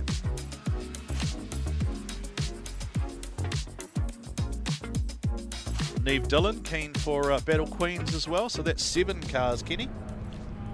Mate, do you want to enter, mate? Do you want to be number 8 in the Battle Queens? In the Battle We'll Queens. put you in a 2-2. I have to wear a wig. Yeah. I'm good. I'll come support though. Oh, what is the call? What's the call? I'm just checking. Is it Dean Young? It was touch and go there, mate. Yeah, sheesh, that must have been a close one. I couldn't have called it. I got lost in his smoke and my line was pretty average as well, so I don't know. Must have been your lead run, mate. Well, look, turn the car around and we'll see you back out there in top 4. All right, so Dean Young goes through. Jason Wu. Chase, hard one there, bro. Just didn't quite go your way. Yeah, my chase wasn't very good. I could do a little bit better. Good on you guys for turning that car around after that little bingle with Matty there. Oh, yeah. The team worked very hard. The car's back.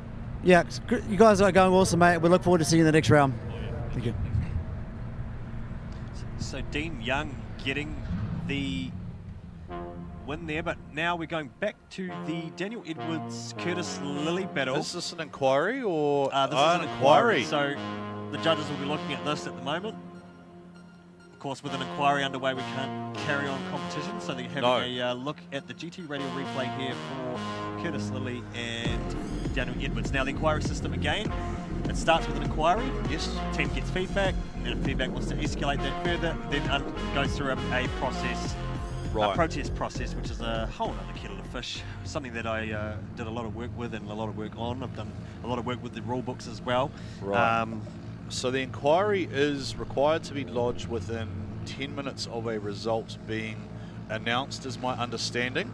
Yes. And if that is what is chosen to progress, then effectively we will come to a bit of a halt here because it looks like we're going. The judges are happy with the decision. Blake Miles, Curtis Lilly for a spot in the final. Is Curtis Lilly going to stand on the podium for the first time? Is Blake Miles going to stand on the podium potentially for the first time? It is the Carter's man out front. He is leading now.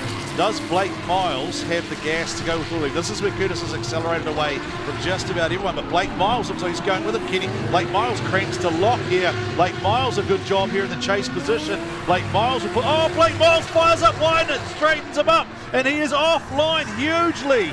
Blake Miles overshot, grabbed some dirt, and I think that's the...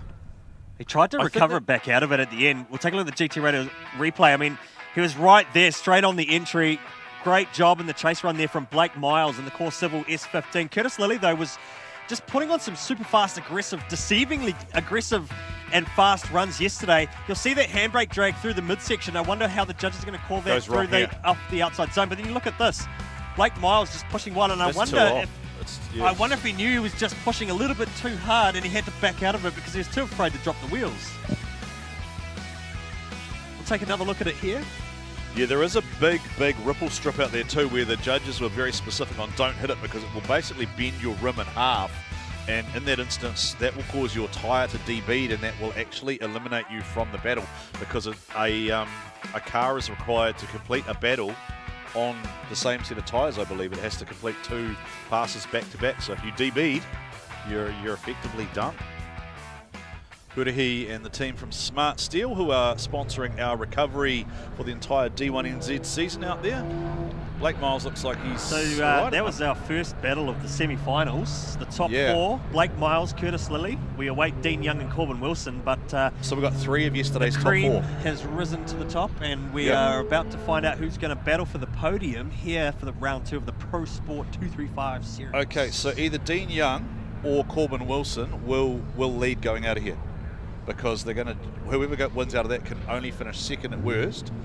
Dean Young already has 80 points from yesterday. That will give him a minimum of 160 after qualifying. Yeah. And the hard luck story today will be Guy Maxwell, who qualified first. Well, it's not really a hard luck story. It's a learning experience, right? It's a development series. It's don't go out there and drive 113% when you should be driving 102. All right, what does Curtis Lilly do in the chase against Blake Miles for Core Civil Construction?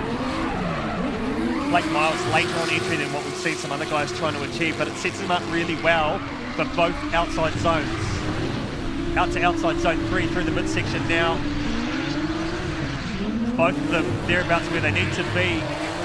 At outside zone 4, 5. Oh, sticks on the angle through the last outside zone. Is that too much angle, Kenny? Does that impede the chase car? I think they got through it.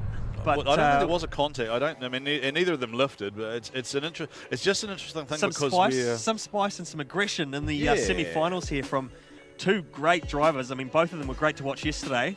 Just because I know that Curtis's wife is tuned in and watching too, can you just confirm for me if Curtis has been on the podium officially before at D1? I'd love to know the answer to that. I don't think he has. I just want to confirm that he hasn't been on a podium before. And I think they both held angle, both held drift. Yep, Curtis was committed in the chase run there, I think, and he was happy to send it just as hard as Blake Miles was doing in the lead. Great action stuff here. Curtis Lilly, Blake Miles, Core Civil Construction S15. 2JZ under the bonnet. Very spicy, Kenny, very spicy. I think that might be the new OTV hashtag spicy.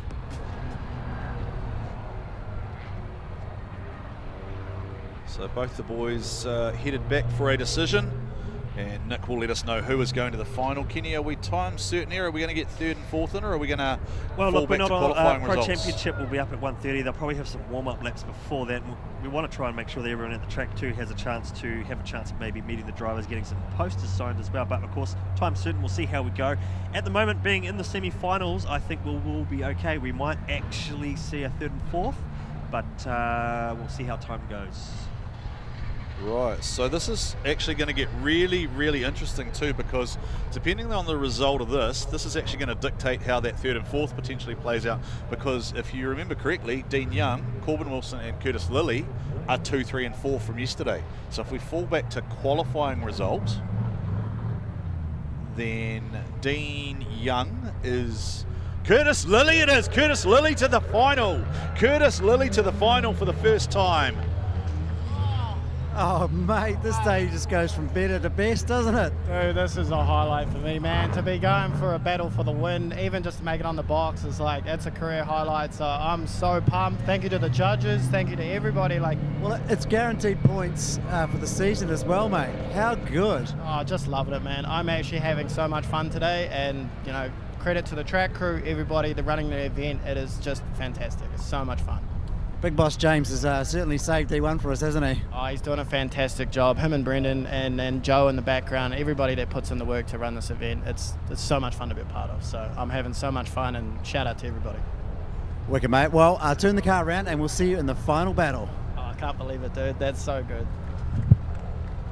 All right, so with Blake Miles competing for 3rd and 4th.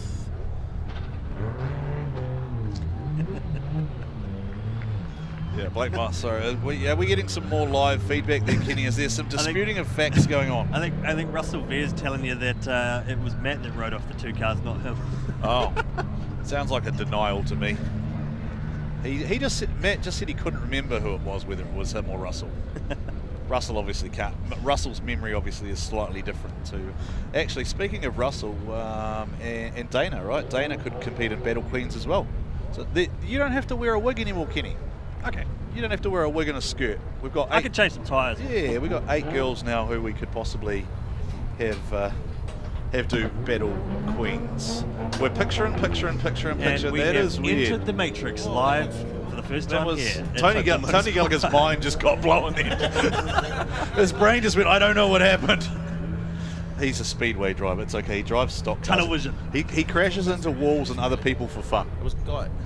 Can we talk about Speedway for a Yes, second? we there? Can we go back to the textbook tap and spin from Maxwell on Zach Green? It was well done. I thought it was really good. There was 100 points for style on that one. Are you recruiting him for the Rascals? Well, Zach's car's already red, so I think I'll probably go his way to start with. But yeah, anyway, about drifting, sorry. Forget Speedway for a minute. What, you were going to say something insightful there, Tony? You want something insightful from Yes. me? Pro Sport's fun. Having a good time up here actually with the Pro Sport boys. There's, I'll tell you what, Corbin Wilson is on fire. That lead run from him, Yeah, the young guns. that was massive. That was huge.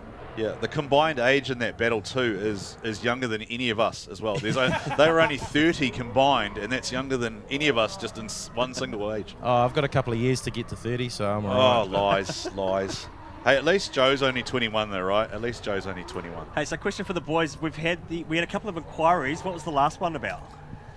So the last inquiry was essentially about the battle between Curtis and Dan. And essentially, yes, while there was an error, which was a huge deduction, it was an 8-point deduction on Curtis, Ooh. Dan actually hit the cone on entry, which is a 0. The 0. Right, so, and we missed that at the start. So, and because we missed that, I'd actually scored both chases. And even without that error, Curtis still came out on top because Dan made significantly more errors and touched a ripple strip. Well, that gets clarification on there. So all right, thank you. Happy to give clarification anytime, boys. Yeah, and cheers, if you doubt me, give me your keys. Thank you, judges. Bungy, of course, is a fairly accomplished sim racer and competitor in his own right, and he's here to give brutally honest feedback in his own words. This is going to be where we find out, Kenny, how good Corbin Wilson is, because Dean Young, I think, is the current benchmark in Pro Sport along with Maxwell. The winner of this is going to go, oh, Dean Young hits the cones. It is a 0 for Young on his lead. And now Corbin Wilson, he's got to stay on the track here and make sure he doesn't zero out. But Dean Young has taken out 2 cones on his lead, Kenny, right on that outside zone. You said it earlier, they need to drive smarter and they need to cut that outer zone to start with shorter so that they don't set themselves up for that big deduction. That is a huge error on entry from Dean Young. Yeah, big dramas here unfolding as they battle for the last spot in the final. Here it is. Look, semi-final number 2. He was just deep, Yeah. late.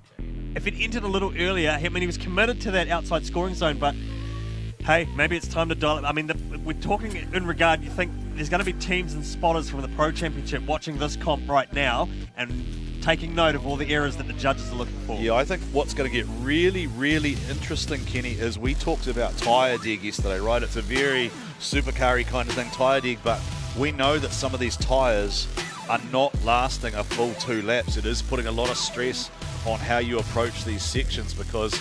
So Dean entered quite late there, which it set him up well in theory, but he's knocked those cones over, which the judges were super crucial about. Yeah, like you say, the tyre dig at the end of the run, especially the Pro Championship today. There's going to be nothing left by here. Yeah. Right? By the second By pass out of zone here, 6, we're going to see some super spicy stuff. And we saw that yesterday with the VIP Drift boys from the South Island. Yeah. They were having a hard time. Well, because they had 1 million horsepower and just went off-roading and did a big jump, right? It was a big Dukes that has a jump. Actually, that was Friday, wasn't it? That was because we'd swapped the qualifying session over, but I think the track hadn't been swept, so I think they were quite out dancing with the marbles, which we call here in New Zealand. Which I don't know what they call it over in the States. They don't call it marbles over there. I think it's still marbles, debris. Yeah. I think, look, there's a question being asked about putting cones in place. I mean, effectively, if you equate this to the rest of the series, they try and get everything as equal as possible. So if you do the same sort of thing at Mount Smart or Bay Park, you're upside down. Yeah. You smash into a concrete barrier and it takes the rear off your car and it sucks the front in and does a whole heap of damage. So hence why the cones have been adjudged by our judging team as being a 0 for hitting them. Yeah. And that is also an instruction from Taupo Motorsport Park, who want to preserve their venue because we did see a lot of grass damage being done. So you've got to stay within the white lines of the track. Super brutal penalties issued as Dean Young now tries to rectify and redeem himself in the chase run here on Corbin Wilson. Well, Dino's going to try and force a mistake, doesn't he, from Corbin? But Corbin's probably been there, done that enough times where being out front and having a pack of 30 other mini stocks chasing him, he'll be used to this. This won't faze him too much. He's had a lot of people come for him in recent seasons at MSC, and Corbin Wilson showing why at 16 years of old, 16 years of age.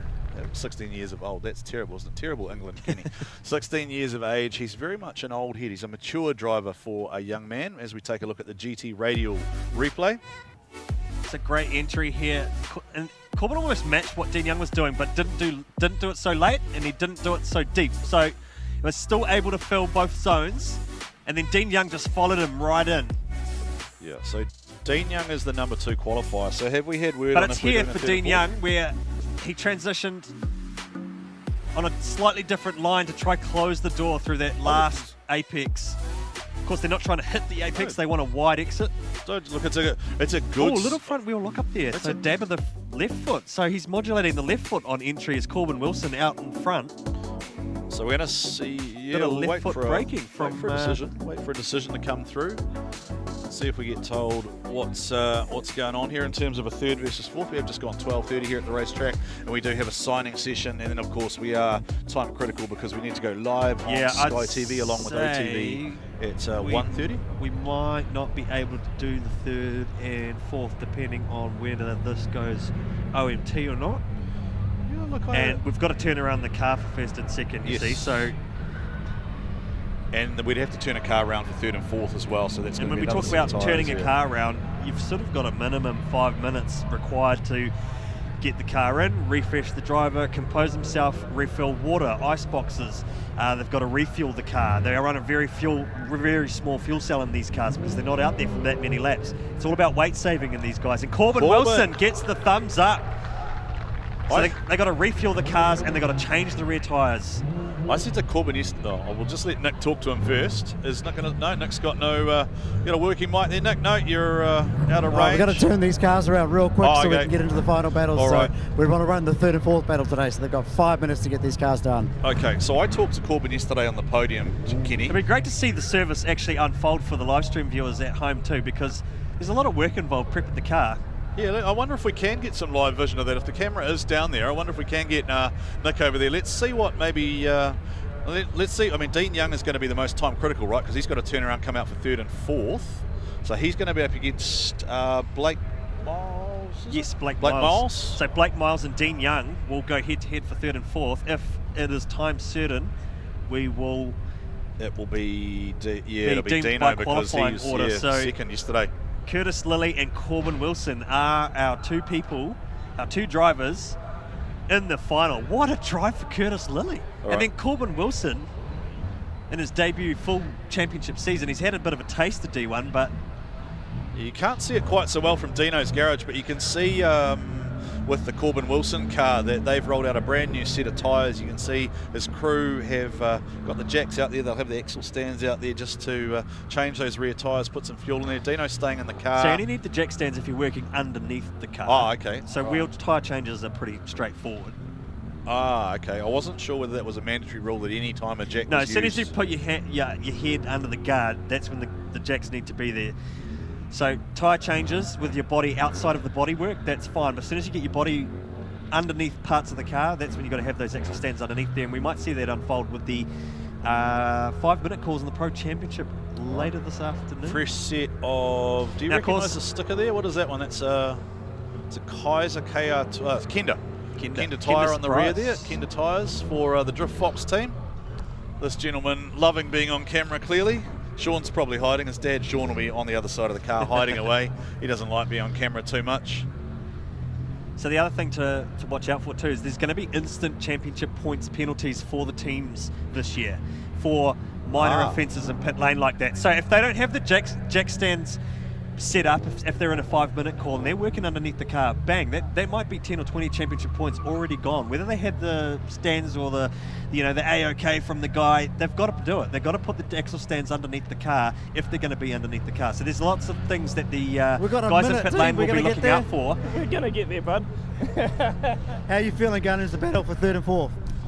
Still stoked I get a chance to maybe get on the podium. Battling with the first corner, my car just one wheel peels into it, so don't know what that's about. You just got to make sure you don't hit those cones, bro, and you'll be sweet. Good luck out there. A nice motto. Oh, The boys are done. Look at him. Dean Young's probably he's had a lot of laps now. Dean, he's been driving through the tree, driving through everyone else. Dean Young will come out. Dean Young's certainly one of the heavyweights of the 235 series. He's done 3 or 4 years in D1 now. Curtis Liddy will be pretty stoked to be getting into the final as he heads down the pit lane. First and it'll be Pro first final for Corbin Wilson too in this series. Yes, yeah, it will be. Yeah, he's done plenty of podiums at the MEC Challenge. Yes. Oh, where did Corbs finish last year at Bay Park though? Did he Bay Park Pro Sport? I think he got knocked out by Keske. Ah, okay, right. Yeah, so and that was a OMT protest battle, I think. Too. Ah, okay. Yeah. So yes, we are going live for the pro battles. We'll also be on Sky TV, KO and Foxtel, along with Pacific Direct. So yes, we will be back here live on Oversteer TV all season long. All season long, Oversteer TV. It's the place to be. Check out the live tab on the YouTube app. Yeah. Bit of debate going on about the cone rule, Kenny. I got to be honest. I like it. I think it's the judges. The thing is, saying it's to a the drivers, great measuring tool ask. because if you knock it over, you're clearly way offline, right? If you're over where the cones were placed, you're offline. The car is that much offline that you're not where you're supposed to be.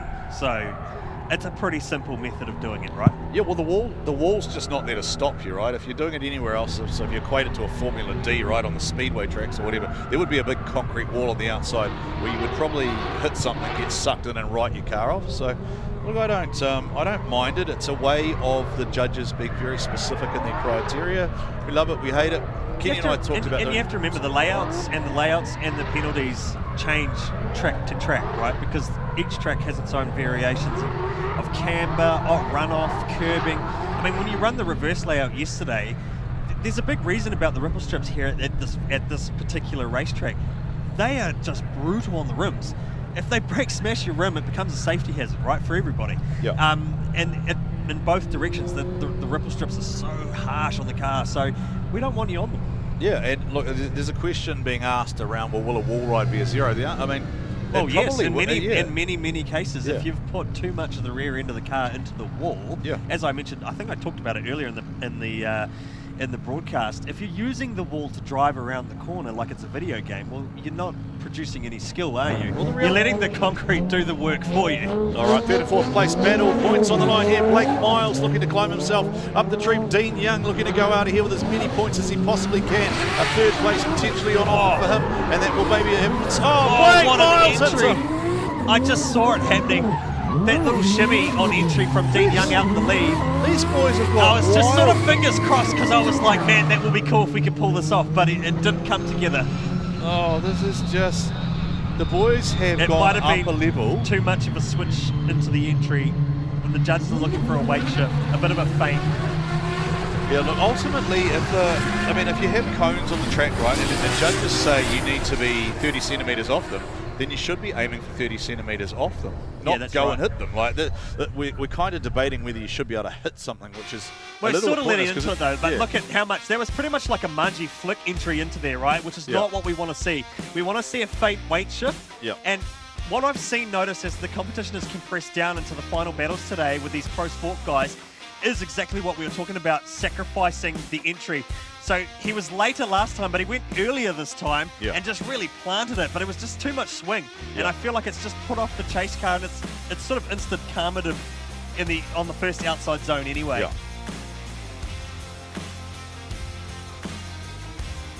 It's going to be super interesting to see how the Pro Championship guys deal with that standing start today. It's going to be a huge talking point. There's been a lot of talk about it, and the games that were played yesterday, and the fact that the expectation is full throttle, off the line, side-by-side kind of emulation into the zone. Like, they don't want to see the games that we saw yesterday where there was a chase car effectively ahead of a lead car that then rocketed past. So, anyway.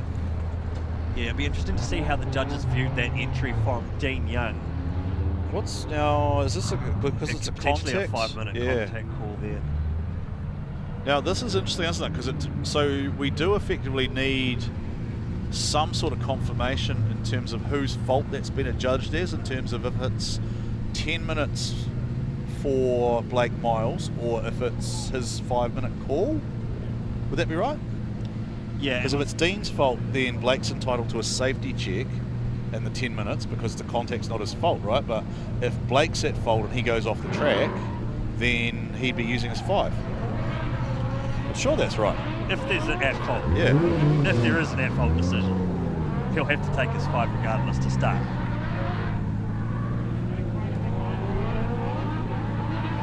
And of course, you only get 10 minutes, so they might run the second pass of it after the final. Otherwise, it could be down to the first run, or they might just tie them off or separate with a complete battle. Yeah, because we're time certain, aren't we? And we're now 20-1. So that's Curtis Lilly for the final. Are we going to see our final run potentially? Where's Corbs? Where's Corbin Wilson? Is he It's out actually there? by chance the boys have actually scrubbed early. And are ready to go. So the universe is sort of puzzle pieced it together for us. So we without can, too much work. So. And we can jump forward because this doesn't impact a bracket, right? We can run a final and then 3rd and 4th if we have the time to do it. I'm going to need some direction from our director in terms of whether... I'd love to get an update from Podium. the pits to see what the 5-minute call is, what's happening with the 5-minute call. What are they fixing on the car? So Curtis Lilly and Corbin Wilson heading out for their final, the final of round 2 of the Pro Sport 235 series here at Taupo Motorsport Park. It has been a very technical day or technical morning so far for these guys. This particular layout has been incredibly challenging with the standing start off the front straight. 6 outside scoring zones, but the entry is where it's all been happening, and the exit. All right, here we go, Kenny, for the Pro Sport round number 2 final, the 10 Tools prize and the points towards the Drift Japan Tour are on the line for round number 2. It is Corbin Wilson to lead out against Curtis Lilly for Carters. Oh, Curtis Lilly!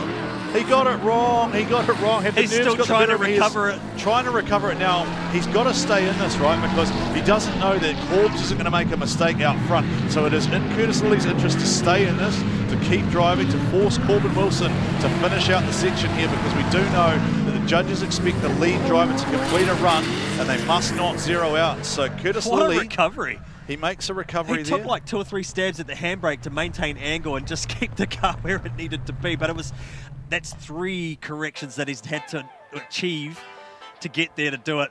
Just sent it in bit too hard past the A-pillar. Full commitment from Curtis Lilly in the chase. Stalled up, right? And he's just basically balked himself, choked himself out of the chase run. But he's done a great job to massage it out. We call it massaging, using the front end steering, using a bit of the left foot, maybe using some handbrake. And that throttle application, trying to position the car back to where it needed to be, using that lead car as a mobile clipping point. Okay, so the interesting part here is that we know Curtis Lilly is fast, right? So I don't think it's all done yet. I think Curtis Lilly, with the speed he's got, if he's tidy through zone 1 as they switch over, Corbin's going to have to hang with him. And Corbin, if he gets too far back, if he makes a mistake and decides to make that big adventurous dive up the inside, then I think it's still all there to play for both drivers. Corbin's done a great job out in the lead, just smooth and consistent, nice and fluid, not getting too greedy on the zones, just keeping the car fluid and fast through the run. Kenny, I turned the director off because I don't want to listen to himself. If I need to go, you have to tell me. That's okay? right, he can shout at me. Yeah, he can shout at us. So second pass now as the boys come back around. A quick little cool down return lap and back into it. This is the final. We wanted some spice. We got some spice. Curtis Lilly, thanks to Curtis Lilly with full commitment on the entry. What's Corbin Wilson going to do in the chase now, though? Well, Corbs has got to do some work here because he needs to hang with Curtis.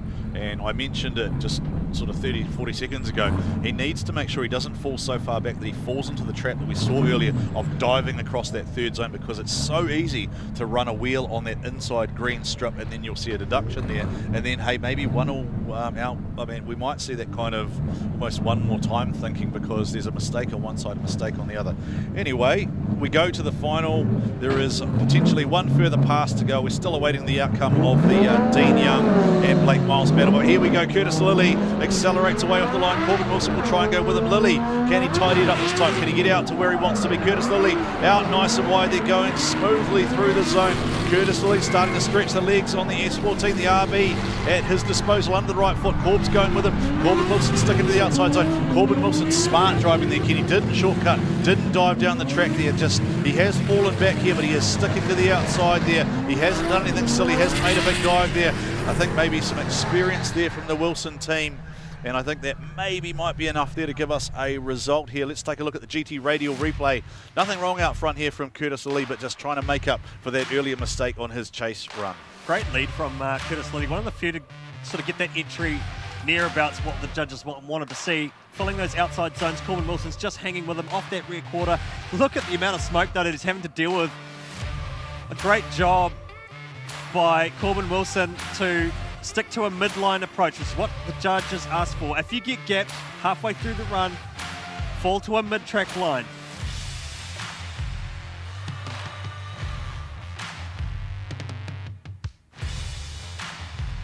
So do we have a result? So we will get the third and fourth battle done. So we'll await for the podium to get the results out of this one. I think they do have a result. Do have a result? Okay, so look, there's only one pass to go of this one. Kenny, I might leave you. You can take the call over here, and I'll head down to the podium and amble slowly over there to present the silverware. All right, so our final has been run and done, and the judges have a result.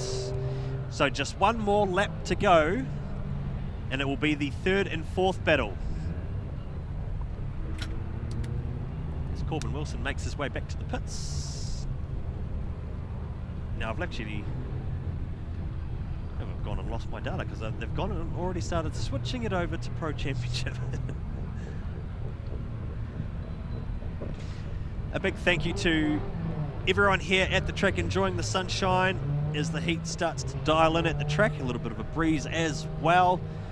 Be interesting to see how the track conditions what track conditions get served up for the Pro Championship on the big semi-slick tyres this afternoon as the finalists from round 2 of the 235 series are down there in the lane. We'll await the decision. We will see the last lap of the third and fourth battle for Dean Young and Blake Miles after his 5-minute competition time out. Curtis Lilly and Corbin Wilson there awaiting their results.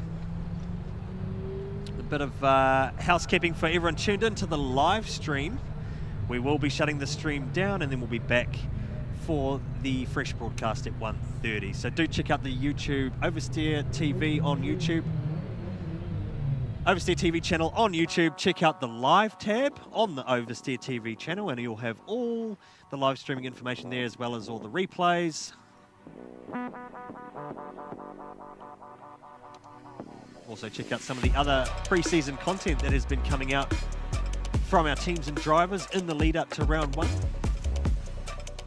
And do stay tuned for more content in between the events as we build up to the next round at Mount Smart Stadium in Auckland, the first night round of the year, which will be on a Saturday night at Go Media Stadium in Auckland. Tickets are extremely limited. We've got a new grandstand going in, so if you want to be a part of the night action at Go Media Stadium for round 3 for both classes, you'll need to get your tickets from Ticketek because it will 100% sell out. Very limited capacity on that track. So we take a look at some replays here. Some highlights action of Corbin Wilson and Dean Young battling it out. Earlier in the tree.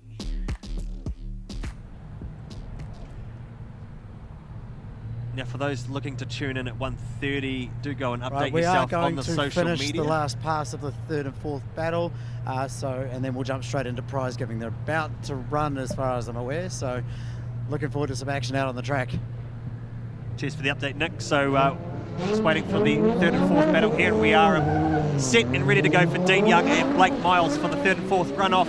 Last lap in their battle, or will it go OMT? If it does, it might end up being a tie for third.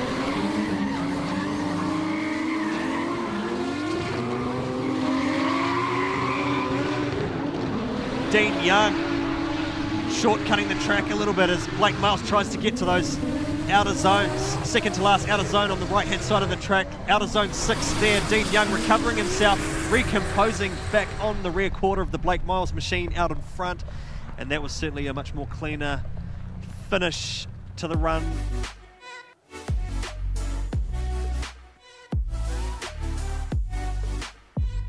Blake Miles leading out. We'll take a look at the GT radial replay, pulling those outer zones, and you'll see there, that's where the mid-track sort of shortcut happened for Dean Young in the chase.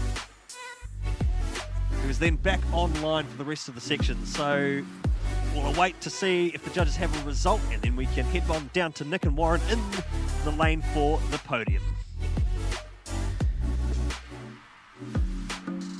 Shout out to everyone here at the track today, and since the 235 series has wrapped up competition reasonably on time, we might be able to get some driver signings in, but if you are taking your kids down to the pits, do make sure you keep an eye on them because the cars are hot. A lot of action happening in the pits, so do be aware if you're going down to check out some teams and meet some of the drivers before we get into the 1:30 start.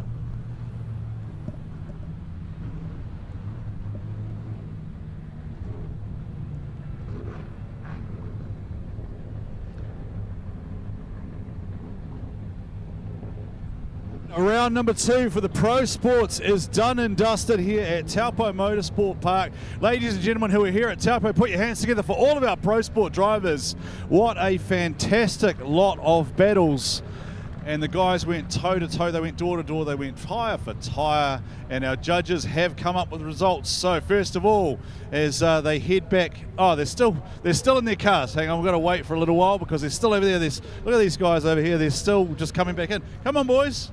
We've got a result for you. We've got a result for you. Gonna shake hands. They're gonna jump out of the car. And as they walk back up this way, because we are running time certain, ladies and gentlemen, coming home in 3rd place, which will also tell you who was in 4th. In 3rd place for the weekend for round number 2, Dean Young. Officially presenting the trophies from D1NZ along with the Ting Tools prize is Lance Hasty.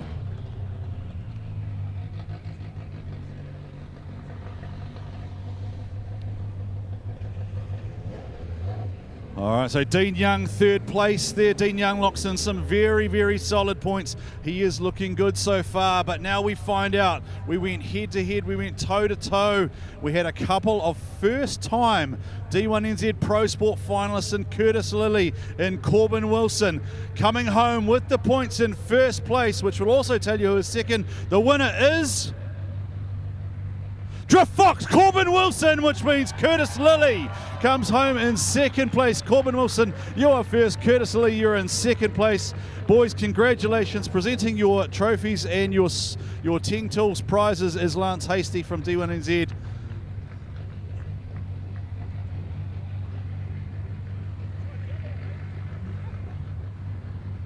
I confused Lance, sorry. Corbin doesn't want the one with the 2 on it. Corbs doesn't want the one with the 2 on it. He doesn't accept those ones. And Curtis, come on up, mate. Fantastic effort. I can see from the smile on your face, and I can hear from your team how much this means to you.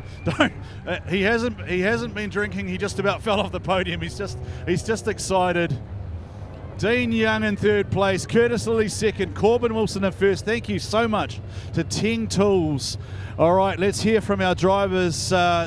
Dean Young, you've got some decent points going out of here, mate. Feeling all right still? You're a bit tired? I had a hard night looking after my kid because the missus went to town. But I'm good. I'm good. Hey, super stoked, man. How good? Can't complain with results like this. All right, Dean Young looking pretty solid so far after 2 rounds towards the Drift Tours Japan prize pack. Curtis Lilly, man, I know how much this means to you. You are so pumped. You got that huge smile on the face. Very passionate team over there. Grab the microphone. I'll hold that. You just tell us how much this means to you. Nah, just absolutely fizzing. So stoked to be on the podium at least, and to be battling for the win with Corbin. He's an amazing driver, and man, that was a cool final battle. I enjoyed that a lot, and just a massive thank you to everybody that helps us get here. Unfortunately, Tyler wasn't able to drive this weekend, so pretty disappointed for him, but absolutely wrapped. Thank you to Boomer again. Can't thank that guy enough. Thanks to Carter's, our naming rights for the season. Without them, Brad, we wouldn't be able to do it without you. Massive thank you to the crew. We had a couple ups and downs throughout the day, and the boys just got onto it straight away. Big thanks to my dad for running around last minute. We weren't sure if we were going to come. And obviously my wife and everyone else that's watching at home, big thanks. So pumped to be on the podium. Curtis Lilly, well done, my friend. And of course, now we go to the Drift Fox. Corbin Wilson, you told me that third place yesterday wasn't good enough and you weren't going to settle for second, and there you are, a man of your word. Yeah, no, it's definitely a good feeling, especially being my first, rounds at D1. So the first and the third isn't too bad for my first time.